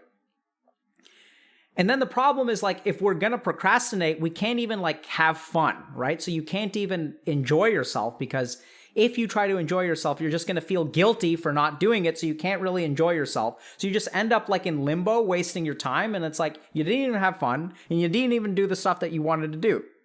It's like just screwed from the beginning. So I'm going to tell you all a story. So back in my degenerate years, when I was, in the midst of the video game addiction, so this was like maybe a year or two after I finished college, where I didn't have a job, and I was staying with my dad, and I remember like he would like go to work every day, right? So I was in a house with him, and basically what would happen is I'd wake up in the morning, I'd like pretend to work for a little while and like look for a job and like answer emails and things like that. I remember my computer was in the living room. So we'd wake up in the morning and I didn't want to like pretend to be a degenerate, right? Or I wanted to pretend to be like a normal person. So I couldn't like actively be a degenerate, because then my dad would get pissed at me.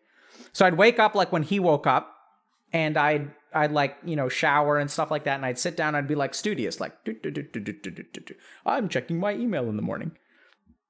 He'd leave for work around 9. He'd get up around 8. And then like, as soon as he leaves, like, it's like, let's play games, right? So I'd start gaming, and then like I'd game in a degenerate manner until like 6 p.m., 7 p.m. because he got back pretty late.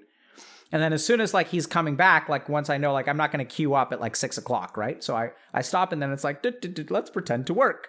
And so when he comes home, in my mind, there's kind of this vision of like, oh, like Alok was working so hard when I left at 9 a.m. this morning, and it's now 7 p.m.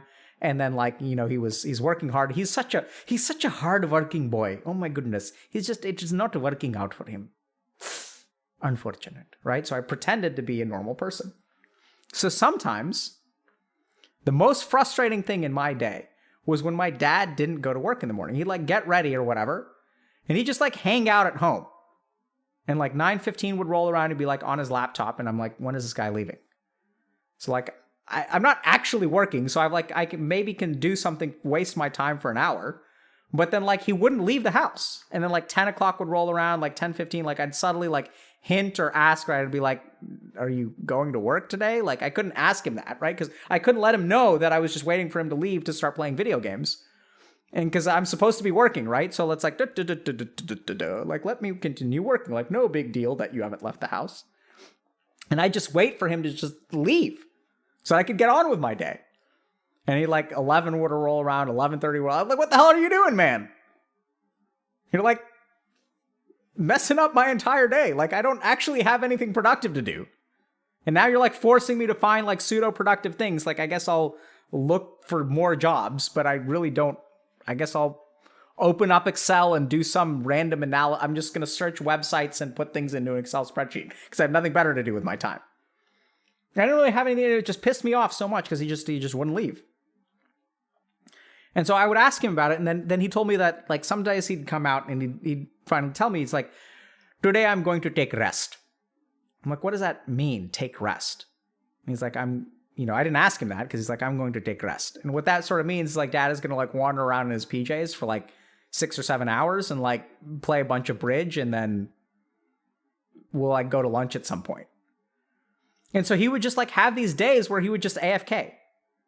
Like, I didn't know if he had patients or if he had meetings or what, like, because he was an oncologist. So, like, but some days he just, like, AFK.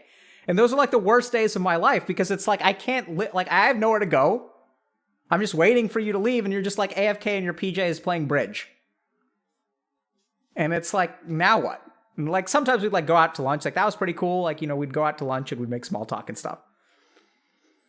And so then, like taking rest would basically be like he'd just take a vacation day, just like you'd be chilling. Like he wouldn't do anything productive.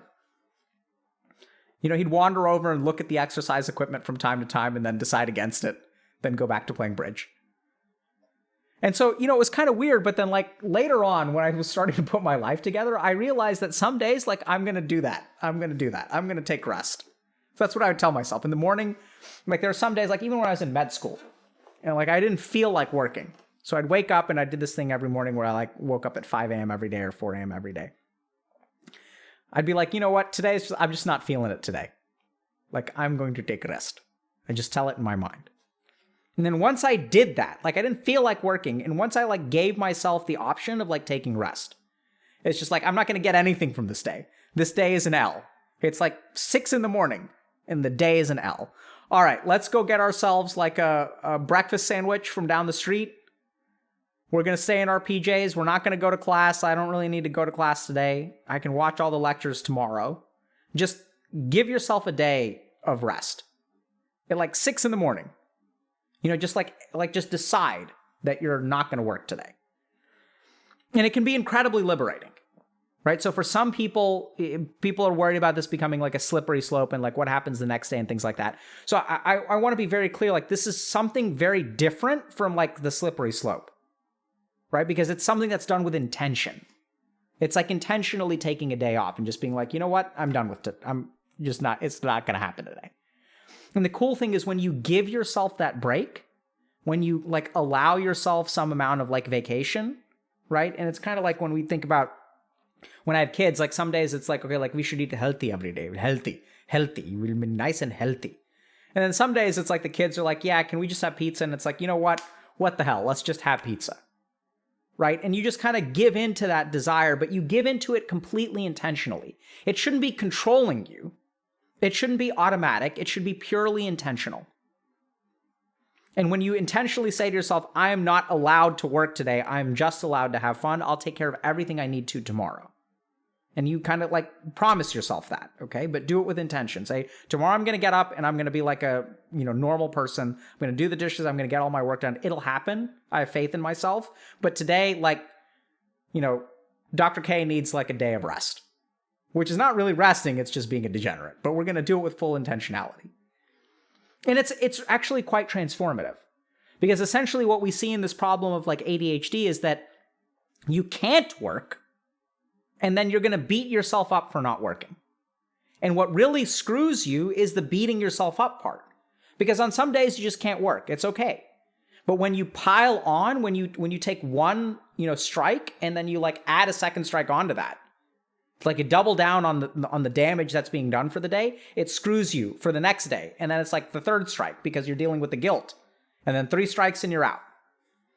So I know it sounds kind of weird, but like the part of the solution to this is actually alleviating the guilt, right? And how do we alleviate that guilt? We practice a little bit of self-compassion. And what does that look like? Self-compassion. It means like it's okay for you to take an L, right? It's okay for me to not be super productive today. That's all right, right? And you can kind of acknowledge. So this process sort of starts with like, okay, I could try to beat myself to do this thing, and it's going to be super hard, and I'm going to be like drained and burnt out at the end of the day. I can struggle to do it and not end up doing it, and then like not even have fun because I'm going to feel guilty because I'm not working, and that's going to be an L. Now I'm going to waste the whole day on the phone. So I might as well just like, if I'm going to waste my whole day on the phone, I might as well just have fun today and give myself a day to like totally relax. And then tomorrow I'll start fresh tomorrow. And it's actually quite liberating. You'll be surprised because once you kind of give yourself that day of rest, you're going to reduce the burnout. You're going to reduce the guilt. And then when you wake up the next day, like you're like, yeah, that yesterday was awesome, but man, I really need to get to work. You will be amazed at how your mind changes the next day because it's not going to beat you up. It's going to be like, okay, enough of a break. Let's get back to it. You'll actually find yourself being motivated. Okay? So it's kind of bizarre. So the last thing to kind of think a little bit about in terms of if you guys are stuck in this problem is that acknowledge the bind. And I sort of mentioned that, but I think it's subtle, but it's very important. So if we're thinking about how to move past something, the first thing that we have to do is acknowledge where we are. So even sitting down and like practicing, once again, self-compassion, because what does that look like? It means like today is one of those days where like I'm kind of screwed if I work and kind of screwed if I don't. Like this is one of the days where I'm stuck. Today is a day of stuckness, where I'm trapped between wanting to work and being unable to work. And then, not wanting to have fun and feeling guilty, but like not being able to work. So it's one of these days where I'm stuck today. And acknowledge to yourself that like this is a day of stuckness. And so it's kind of weird because it's like our focus is on doing the work. And then we're stuck in the middle between these two things. Whereas what we really need to do is acknowledge the fact that we're stuck and we can't move in either direction. Today it's going to be hard for me to have fun, and today it's going to be hard for me to do work. And so that's what sort of like meeting yourself where you're at is. That's where self-compassion comes from. Because as long as you're looking at what you should be doing instead of where you are, that's going to create guilt. It's going to create frustration. The more guilt and frustration you create, the more it's going to negatively impact your motivation. So instead, acknowledge that you're stuck, right? Be a little bit compassionate towards yourself. Admit that like actually this is kind of hard, right? I've got ADHD. Sometimes it's hard for people with ADHD. I wish things weren't like this. By all means, say that kind of stuff to yourself. I wish things were not like this, but at least admit to yourself how things are. And by acknowledging that sense of stuck, you'll be amazed. That'll sort of reduce the guilt. And the key thing here is that we want to get rid of the guilt. We want to process the guilt. We want to move past the guilt because that's the real thing that's holding you back. And then have fun. Be like, okay, I'm going to try to have as much fun as I can today. And if I feel guilty, I'll notice those feelings. And then maybe I'll take a few hours off, and then maybe I'll try to work later if I feel super guilty. Let's see what happens. And if I spend the whole day doing this, that's totally fine. Right? It's kind of interesting, but like acknowledge where you are, acknowledge the bind, practice some self-compassion, try to get underneath that guilt, try to get behind that guilt, give yourself a day of rest, and then start fresh tomorrow. It'll transform your life, I swear. It's like so good. I mean, that's literally how I was the same way, where I'd like struggle to work and just couldn't do it. And then what I actually found is that like I could fight myself all day today and be exhausted tomorrow and get nothing done, or I could just take rest today and then feel fresh tomorrow morning and start fresh on a new day. And then a lot of people are sort of saying, but what happens if that's every day? I don't think that's the case. What I find for everyone, so people who are wondering about it being every day, if it's every day, you're living life on autopilot. And if you know what I mean, you know what I mean. The days in my life where I was doing this every day, it was not intentional at all. It was 100% autopilot. 100% guilt, escaping from guilt, suppression, autopilot, trying to escape, trying to numb myself. That's how you get into an everyday degenerate pattern. The intentionality of giving yourself a rest day is completely different. And the difference comes not from the actions you're doing on the day are exactly the same. It's not from the actions, it's from the mindset, it's from the attitude. Am I doing this with intention or am I living life on autopilot? And once you start living life with awareness and intention, things start to change. So don't worry about it happening every day. If it's happening every day, it's not happening with intention. It's happening because of autopilot. And even if you start doing it intentionally, it'll start to change. Because once you start living your life with intention, then you can live with your life with intention. If I wake up today and I say, using, I know it's kind of weird, but like the discipline of my mind, and I say, today I'm not going to do any work and I'm just going to play video games all day. I'm going to try to at least eat healthy. I'm going to have a smoothie. I get pizza at night, but we're going to do smoothie and we're going to do something healthy for lunch. And then we're going to be degenerate tonight. That ability to live your life with intention is like your brain wiring, your frontal lobes wiring, and then you will have that ability on the next day as well. You've practiced living your life with intention. So if you set an intention in the next day, then you will be able to follow that intention more easily. It's about getting away from autopilot and living your life with intention. And that's literally how I got from 2.5 GPA to Harvard Medical School. It's switching my life from being on autopilot to living with an intention. And it still means I was gaming. It's not like I ever stopped gaming, chat. It's still played a bunch of video games. Still will. It's about controlling, being in control, living life with intention instead of autopilot. Oh yeah, name every game? Okay, you guys want to play this game? Okay, sure. So I'm going to start with when things started going bad. So it was StarCraft. Okay. Then, more importantly, it wasn't even regular StarCraft games. It was StarCraft custom games, yo. That's the real nasty, that's the nasty gaming. It's not even, no ladder or anything. It's degenerate custom games. Then it was D2. So a lot of D2, farming those Stones of Jordan. Then it was Warcraft 3. First, it was Warcraft 3 ladder. And then towards the end of the, last couple years, once again, ladder didn't, because ladder was too much work. So it's the degenerate custom games. And I don't know if you guys remember this, but in custom games, there's no matchmaking. So if you were good at a custom game, you could have a 95% win rate. So it's the opportunity to school some noobs, right? Crushing people left and right all the time. So that I could feel good about myself because my life was going nowhere. Because heaven forbid I play ladder and lose 50% of the time. That's not going to do it for me. Right? So we're talking about some Vampirism Beasts, some Vampirism Fire, some Enfos, some Dota, for those of y'all that really remember. Some good stuff. Right? Then it was WoW, but just a little bit. I started getting better around the time I played WoW. A lot of console gaming, by the way, in the meantime, right? Because you got to sprinkle it in with some anime, some Inuyasha, some Kenshin, some Neon Genesis, Lelouch, whatever the Lelouch anime is. You got to sprinkle that in. Some Naruto somewhere in there. Inuyasha's awful, by the way. A lot of N64 stuff, Mario. I played some Ogre Battle. Things like that. A lot of single player games Fallout and stuff sprinkled in. Oblivion. Morrowind. Old school stuff. So played some WoW. Didn't really get too into it. And then I kind of got my stuff together. And then, let's see.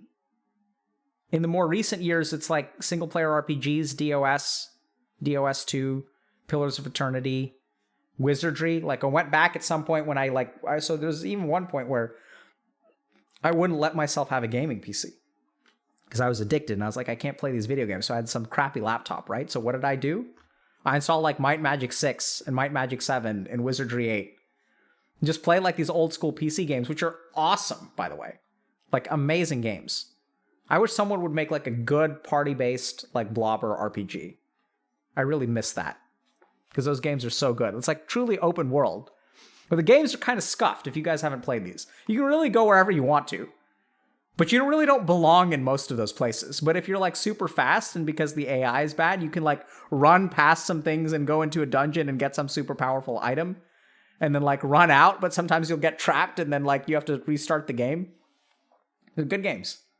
Some really weird mechanics, right? So I really liked Wizardry because you could like you could level up by like using skills, and you can like level up by leveling. I mean, you can improve skills by leveling up. So you could actually grind, and it was great. So old school CRPGs. Let's see, what more? Yeah, and then at some point it became primarily like Dota and single player games. So got a Switch, so various Marios, Breath of the Wild, things like that. I'm close to beating Metroid Dread, which is phenomenal, by the way. Symphony of the Night is dope. Bloodstained is actually really good too. Hades is solid. Legend of Grimwrap. Oh, and then I got into Warhammer about a year ago. Hollow Knight. I couldn't beat it, dude. Hollow Knight was too hard, dude. Oh my god. I couldn't beat the last guy. Yeah, Metroid Dread is amazing, dude. It's like, tried to play Ori, couldn't really get into it. I listen to the music though when I'm working.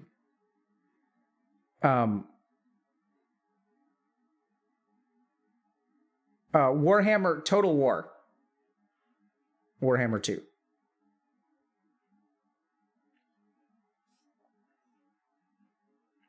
I tried playing the original Doom, so I'm like halfway through the original Doom. Yeah, so I know there are a lot of people love League, and I'm sure it's a great game. It's just not my cup of tea. I played it on stream a couple times. I may try to get back into it, but I think it's one of these things where like coffee versus tea or cat people versus dog people. I think a lot of it is like how you're raised. So I grew up on Dota, so it just feels right to me. I think League has a larger player base, right? Like League has a player base that's like 5 times the size of Dota. But,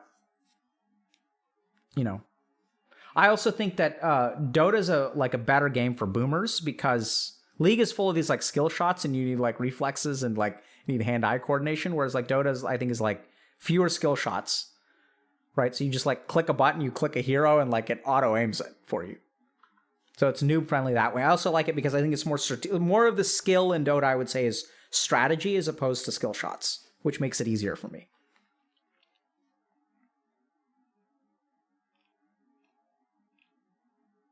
Yeah, so Dota's adding vector abilities. So do I pass the test, chat? Do I pass the test of being an authentic gamer? Oh, also, I can't forget about Dark Souls. So, dude, like, fell in love with Dark Souls. So this is a funny story. So I got to tell you guys about like when I started playing Dark Souls 1. So I played Dark Souls, and then I went down to the place where I think you need like a divine weapon to like kill people, right? And then like, otherwise like the necromancers keep resurrecting them. And so the thing is like, because in Dark Souls, they don't tell you anything, right? So it's like, I didn't know that there was like a such thing as a divine weapon. So I just like played Dark Souls. Dark Souls is fucking hard, by the way. So I just assumed that it was like, this is just the next phase of the game where like, okay, I guess enemies are just respawning now. And you can't ever kill them permanently, and you just have to like run and dodge and fight them until you die. And then I was like, all right, screw this game. I'm done. Like, I can't, this is too hard. And I didn't realize that you could go to a different place. Like, I never went to the upper undead burg or the lower undead. I skipped some like early phase of the game and just got confused about where to go. And so kind of gave up. The other thing that happened the first time I played Dark Souls is I read about the Dragontail Sword, which, by the way, if you guys don't know this, Dragontail Sword is the biggest debate in Dark Souls. Because if you get the Dragontail Sword, what happens is you one-shot everything. It's got no scaling. And then you one-shot everything, which means that you never learn how to play the game. Or Drake Sword, whatever. You never learn how to play the game. So I'm like one-shotting skeletons, one-shotting skeletons, going to places where I have the Dr. K doesn't belong, right? Because it's Dark Souls, and I'm like wandering into the catacombs with my Drake Sword. And then like suddenly you hit this hard wall of like the Drake Sword no longer one-shots anything. You don't actually know how to play the game. You don't know how to dodge, you don't know how to parry, you don't know how to block, you don't know how to do anything. Because you've just been one-shotting everything with a Drake Sword. And then you give up. So I went back years later, and I played it, and man, it was awesome. Like, I was like, no Drake Sword this time. Because one of my friends told me, he's like, Drake Sword is the biggest debate. Don't use the Drake Sword and you'll be fine. It's true. It's true. So then got into Dark Souls 1. I heard Dark Souls 2 was disappointing, so I skipped it over and went straight to 3 because I thought I don't have time to play video games anymore. So if I just have time to play 1, I'm going to play 3. Played 3. Sucked too much to do the DLCs. And then went back and loved it so much I played 2. And I guess with Scholar of the First Sin, 2 got a lot better. And I thought all 3 of them were fantastic. Really looking forward to Elden Ring. Was a little bit disappointed in Sekiro. It's not my cup of tea. So that's the gaming. What else? I'd like to play Valheim, actually. I started that, but... Oh, and a lot of DRG recently, too. Like a year or 2 ago. Ooh, Nier Automata is really good. FF12 was great. FF10 was good. Played a tiny bit of FF14. Played Cyberpunk. Thought it was really good, but too easy. Oh man, I haven't beaten Bloodborne. I'm on the last boss. And Bloodborne is just so hard. So then what happened is I didn't have a PS4 for a long time. So like after playing Dark Souls, like I finally got a PS4 like a year ago. And so played Bloodborne. And still need to do the DLC and like just can't beat the last boss. It's just too fucking hard, dude. It's too hard. I tried playing Gothic 2, couldn't get into it, even though I like old school games. I've never played Metroid. I've never played Minecraft. Yeah, so I want to try Horizon Zero Dawn, but next up on my list is God of War. So I have God of War, and I started it, but like haven't gotten to be into it. I also tried Persona, like couldn't get into Persona. So I'll try Horizon Zero Dawn.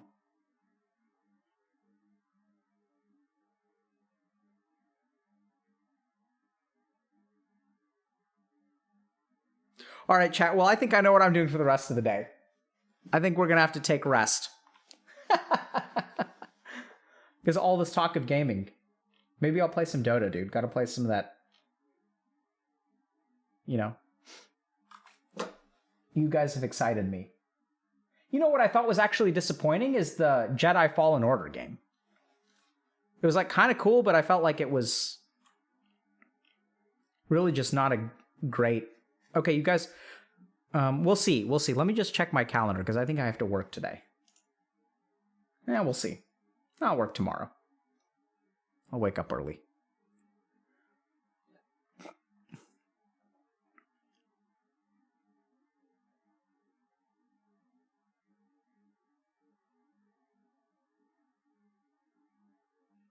Please don't leave. You are helping me too much.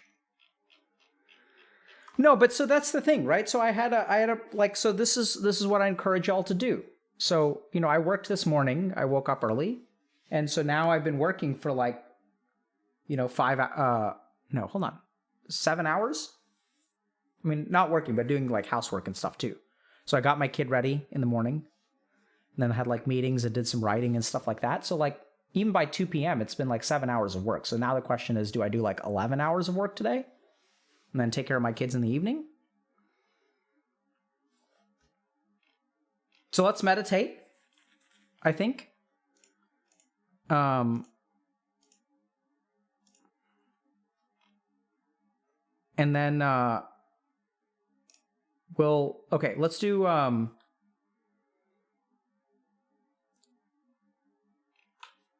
Yeah, so this is the other thing. So for those of y'all, so if you guys want to like play games and be healthy, let's just talk about this for a second. I highly, highly recommend trying to get on an early AM like schedule. Get on a solid circadian rhythm kind of schedule where you can start early. So what I really love about it is like, so back in med school, I used to wake up at like 4 a.m. And by the time noon rolled around, it's like I've already studied, like I studied for 2 hours in the morning. I went to class and then like you're kind of done at 2 p.m. You're like done for the day at 2. And you can actually like just hang out from like 2 to 8 with like no problem. For those of you who say that you're a night owl, so you can adjust your circadian rhythm. And even if you are a night owl, what I'd say is like go way early in the morning. So like I was sort of a night owl, but then what I realized is I'm not really a night owl. I'm just like a super, super morning person. Like I'm not a 7 a.m. person or an 8 a.m. person. I'm like a 4 a.m. person, like a 3:30 in the morning, 5 a.m. person, like wake up before dawn kind of person. Which I thought I was a night owl, but really what it is, it's like 3:30, 4 a.m., 4:30 in the morning. It's like I'm a super early morning person. Like 6 a.m. sucks, dude. 6 a.m. is for noobs. Like 9 a.m. is terrible. Like 9 a.m., 10 a.m. is like the worst hour of the day. Like, you got to start super early. So if y'all are night owls, you may be surprised that you're actually like early morning people. So get up before dawn. Do you guys realize how amazing it feels for the sun to come up and you've already done 2 hours worth of work? It's like so awesome. If you guys want to talk about like guilt-free gaming, like wake up at 4 a.m. and then work till 10 in the morning. Do 6 hours of work by 10 a.m. I'm serious. Like, you will be amazed how clear and fresh your mind is. And then by the time 10 a.m. rolls around, you're like, F it. I'm done for the day. I'm done for the day, and it's only 10 in the morning. Get yourself some food, play some games, take a nap at like 2 p.m., wake up around like 5, go to the grocery store, like do some stuff, hang out for a little bit, and then you're going to be lights out around 9 o'clock. Seriously.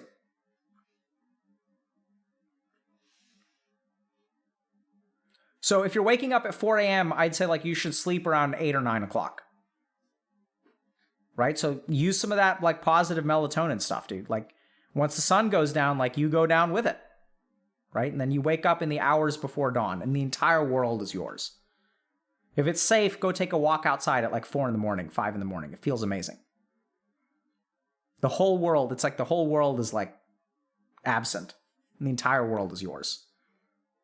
So try it.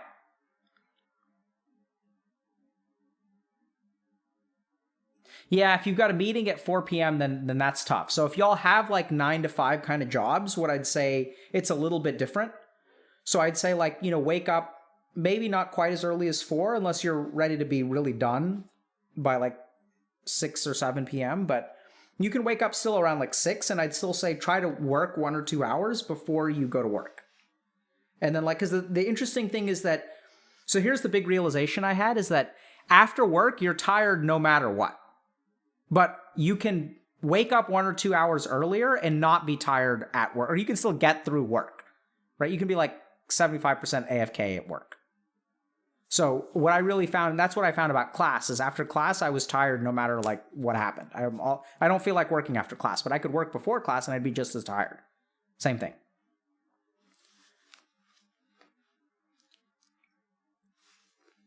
Yeah, seriously.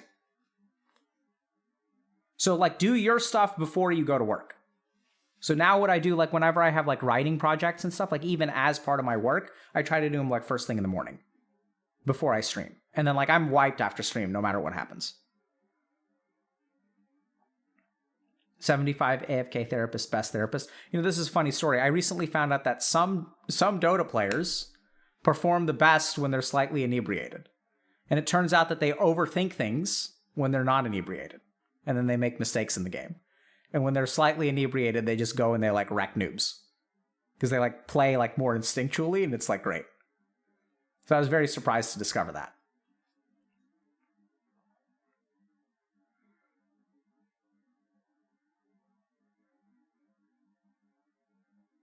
Yeah, so I wouldn't recommend using alcohol on a regular basis as a performance-enhancing drug.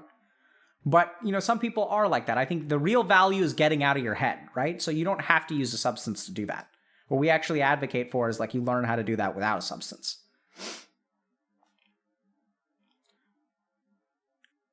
All right, shall we meditate? How to have a social life when you sleep at 9? You kind of don't. So this is the unfortunate thing. So I found that when I was doing this kind of schedule, like it was really hard to have a social life, and I was actually kind of okay with that. I know it's kind of tough, but you can kind of be okay with it. The other thing is you can have a social life on Saturdays and Sundays. And then the other thing that you'll discover over time, so at the beginning, it's going to be hard to have one, but over time, you'll discover that there are other people out there like you, and that you guys like to be up early. And then it's like, instead of going to dinner with your friends at like 8 o'clock, you're going to breakfast with them at 7 in the morning. You guys go do something and you're like done by noon. And then it's like you go home for the day, and it's lovely. It's actually really fantastic. You just find the other people like you over time. Those people are usually over 70. That is correct. But there are many of them who are actually quite young. You just have to find them. I know it's kind of weird, but it's like these young and fit people. Like you'll find people that like, I have a friend that goes biking for vacations. And what she does is like, she'll like bike for hundreds of miles is her idea of vacation. So you end up with friends like this, that they're like, yeah, like let's wake up at dawn and go for like a 50-mile bike ride. And she's amazing. But the people exist. They're out there. You can be like, hey, do you guys want to get together for brunch? Like, people will do brunch. You know? It's cool. You just be like a brunch person. Do some, like, go, like, meet some people over 10 a.m. yoga class. Like, go hang out with them. You can socialize.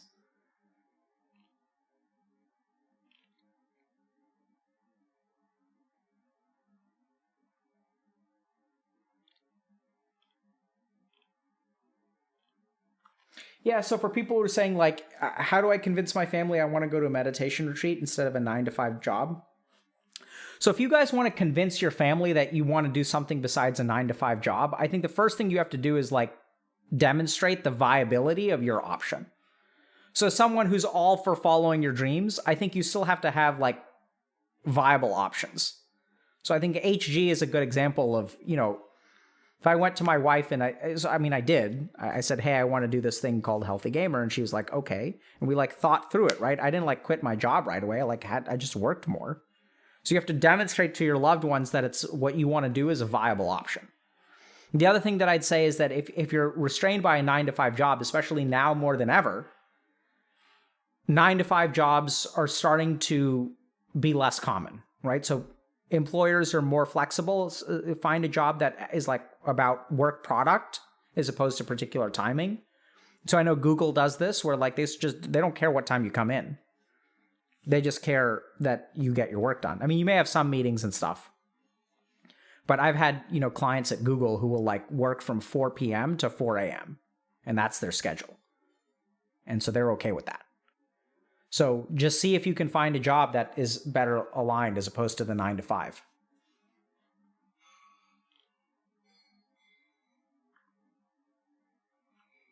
I don't think parents can be convinced if they've already made up their mind. I think, yeah, that's hard, but the way to convince someone, so we did a video the other day about how to convince anyone of anything. And it starts by understanding their viewpoint, right? So it starts by like, help me understand why you think a 9-to-5 job is like the way to go.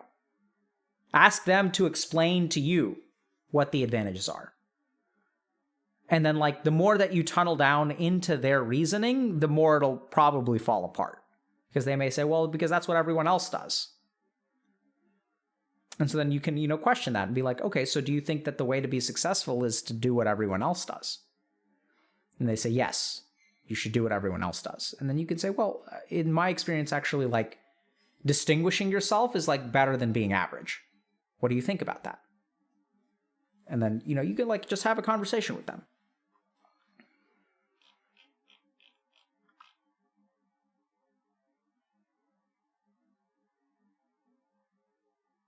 Oh man, it's got to be, I imagine it's on YouTube now for people asking about it. Quick recommend new books. I don't really have books to recommend. I know you guys ask for this stuff all the time. I read fiction mostly nowadays, but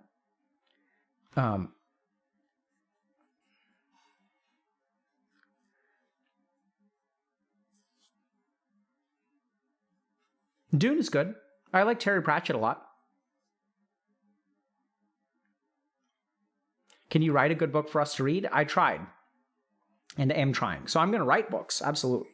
So part of what we decided is actually that instead of publishing a book, that Dr. K's guide is what we came up with.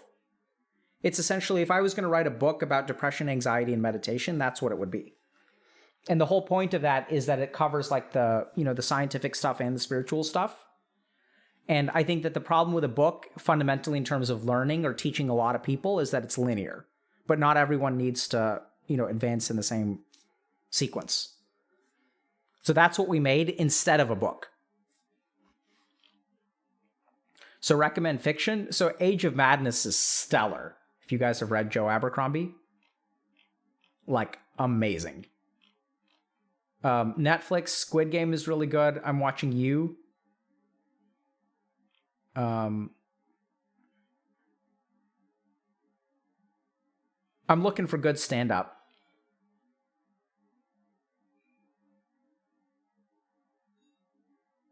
I read Name of the Wind. I thought it was excellent.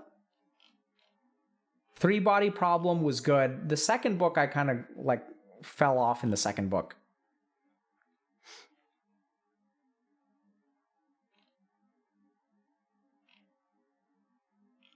Yeah, so I think Dave Chappelle, I mean, like, there's, like, interesting social commentary there, but I don't think it's as funny as it used to be. Like, Sticks and Stones is okay, but The Closer, like, just wasn't that funny to me.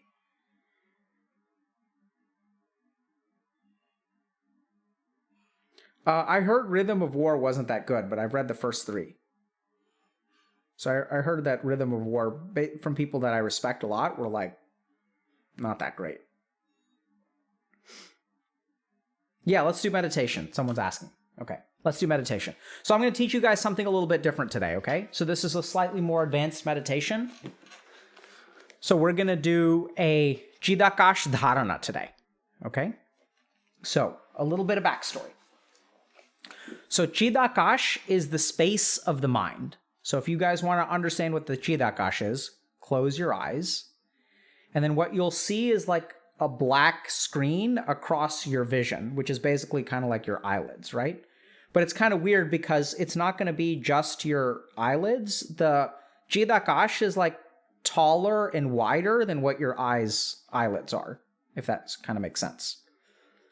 So close your eyes for a moment and just observe the Chidakash in front of you. So it'll be like a screen of black. So sit up straight. Spine should be straight. Take a deep breath in and out. Notice your breathing. And observe the Chidakash, the screen of black, or the projector, or I guess the projector screen across your mind.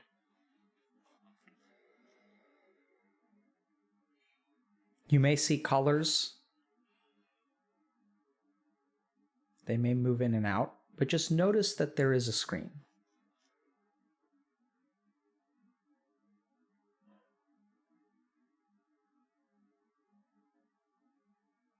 And now I want you to imagine the Chidakash is a wall in front of you, a black wall. And that you're inside a room and you're looking at this black wall in front of you.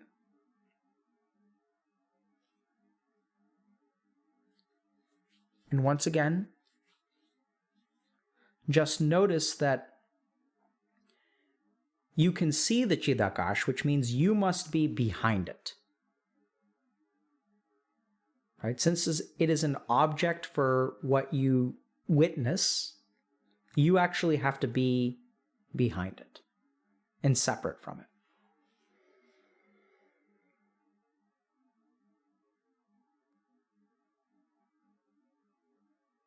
So imagine yourself in a room with a black wall in front of you.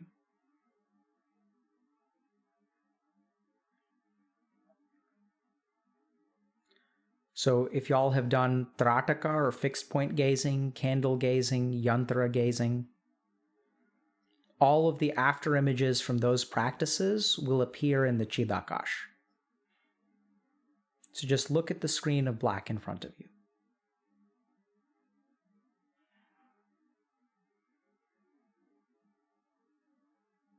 And now I want you to sort of shift your attention to your right side and kind of notice that there's also like a plane of blackness on your right. That you're in the center of a room and the front wall is black with maybe some colors across it. And then to your right, there's also a wall that is black.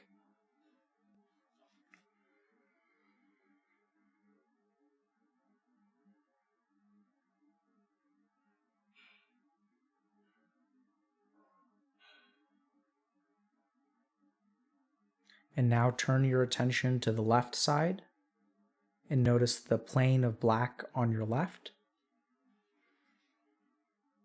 Imagine yourself in a room with now 3 black walls, and you're in the center of the room.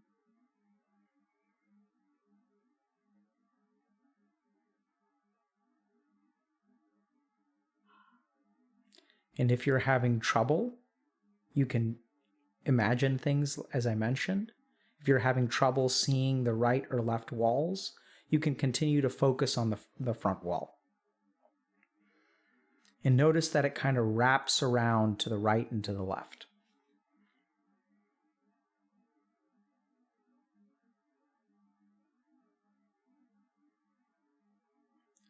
And now I want you to notice the ceiling, which is also black. There's a black ceiling above you, that you're in a room with a black wall in front, black walls to the right and to the left, and a ceiling on top, which is also black.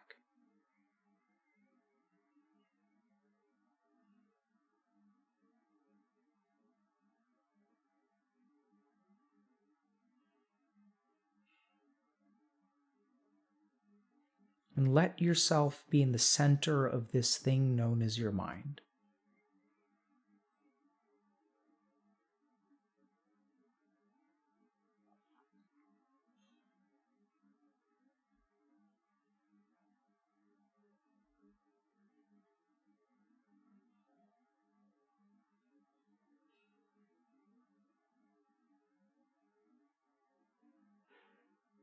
And now imagine the rear wall. This can almost be felt more than seen.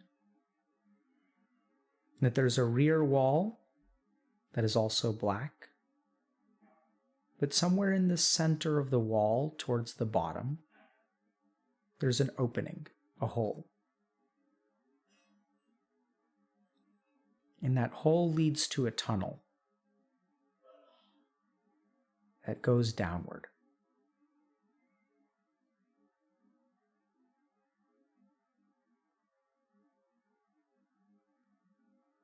You may be able to feel the opening in the back of your mind.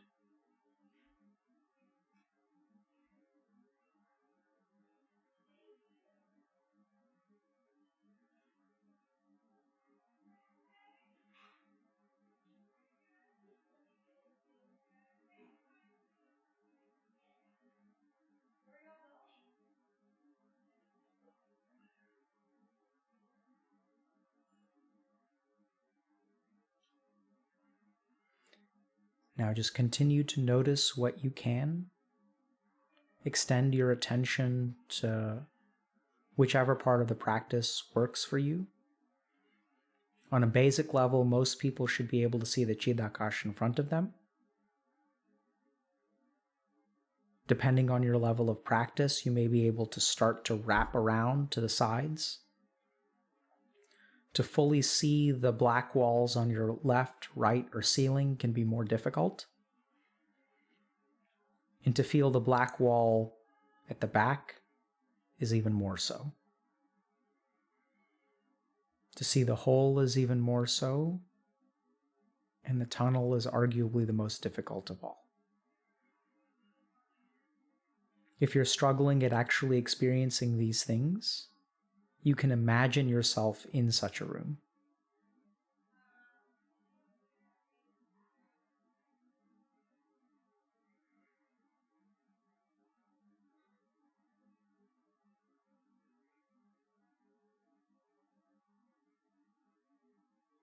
And if you are able to find the hole in the tunnel, you can attempt to go inside. Drive your attention into the tunnel at the back of your mind.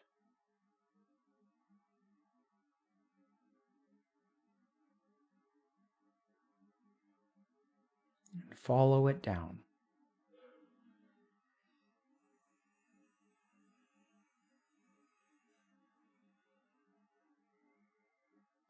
And notice any sensations or experiences that happen as you travel into the tunnel.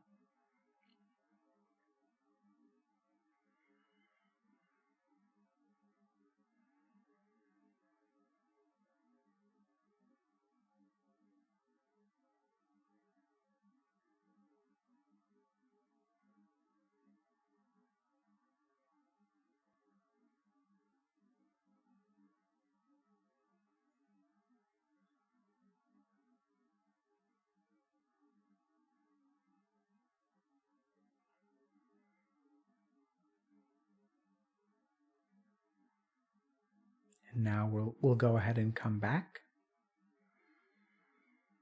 So notice now the feel of your body, the air in the room,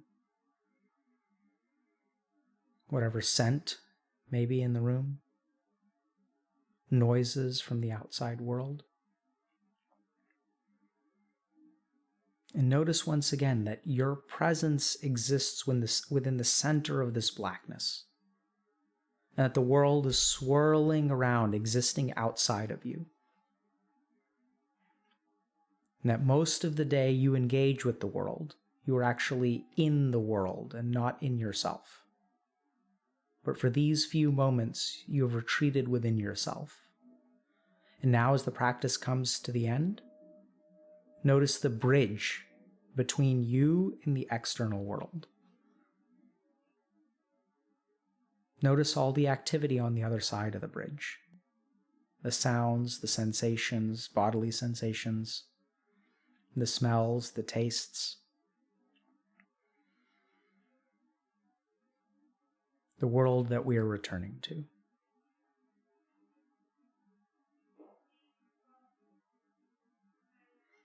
Now put your hands together in front of you in Namaste position.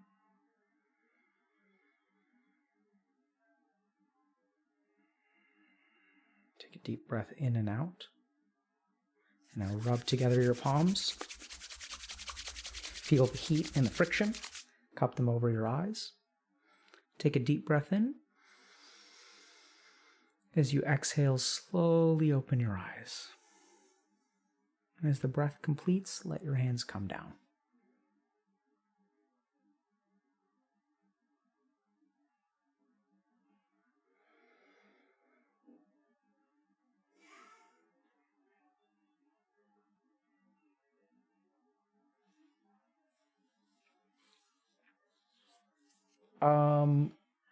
What is the meditation called? I guess the Chidakash room, for lack of a better term. The tunnel felt like a threat. You may be doing it right. The tunnel felt cramped. Yes. Felt like falling from the tunnel. Yes, y'all are doing it right. So don't go too far down the tunnel if you're not ready. Okay?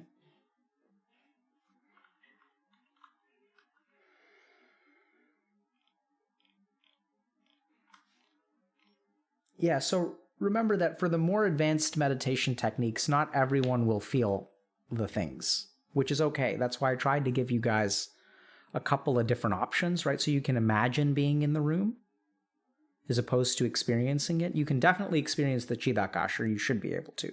Then you can start to experience the sides. And if you work on the sides, eventually you'll be able to feel the full wall. If you work on the walls, eventually you'll be able to feel the back wall. And if you focus your attention on the back wall, you'll see that hole in the tunnel in the back.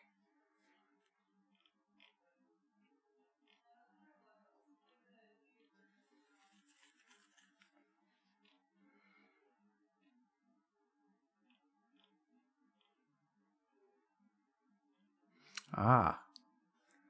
Was the tunnel supposed to end? We don't talk about what the tunnel is supposed to do, chat. That's not the goal. You tell me. Right?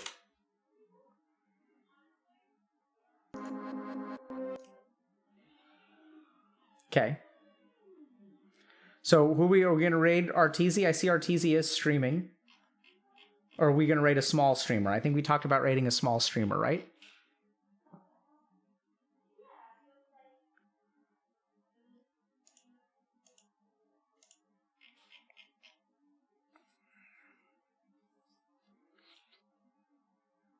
Okay, who's the small streamer?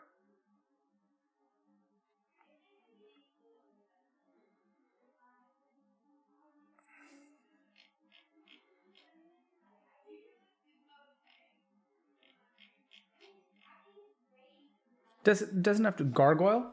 Doesn't have to be a Dota streamer. Sugmo balls?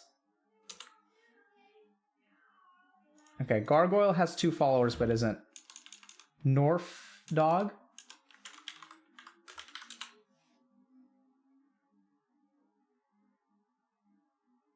Okay, we're gonna raid North Dog, okay? Hey, are you still streaming? Yeah, I'm wrapping up. What's up? We just got this mat. You want to get some feedback? Sure.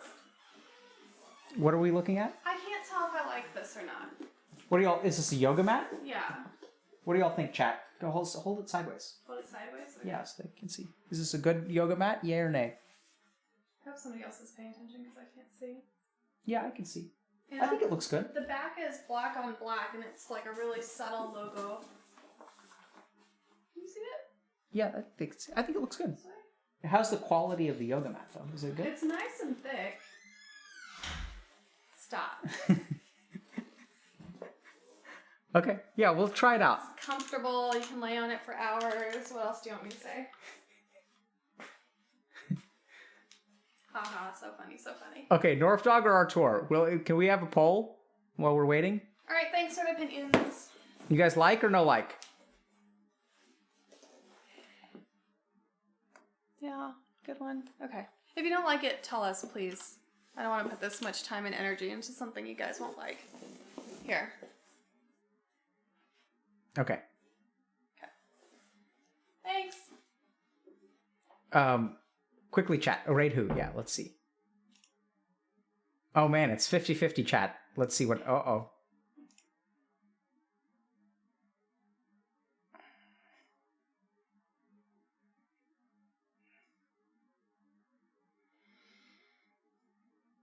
Oh my god, this is so close. You guys are making things so... Okay, North Dog is winning.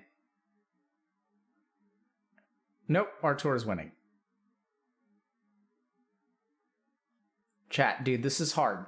Okay, we're gonna have to wait till the end of voting. Well, it looks like we're gonna have to wait till the end. Because it's too hard to tell. North Dog is a VTuber.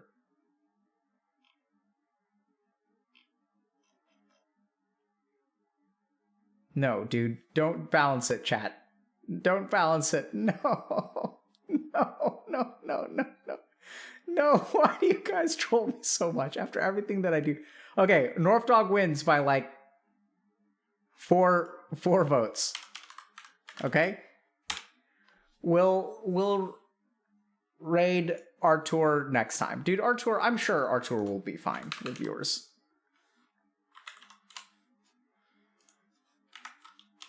Hold on a second. Hold on.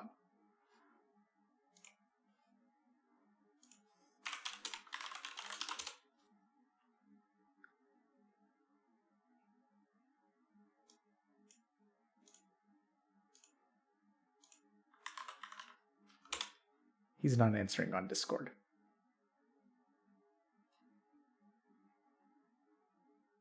Okay, we'll raid North Dog. We'll raid Artur next time. Small streamer chat, come on. Go send North Dog some love. We'll see y'all on Wednesday. And take care, chat. Bye.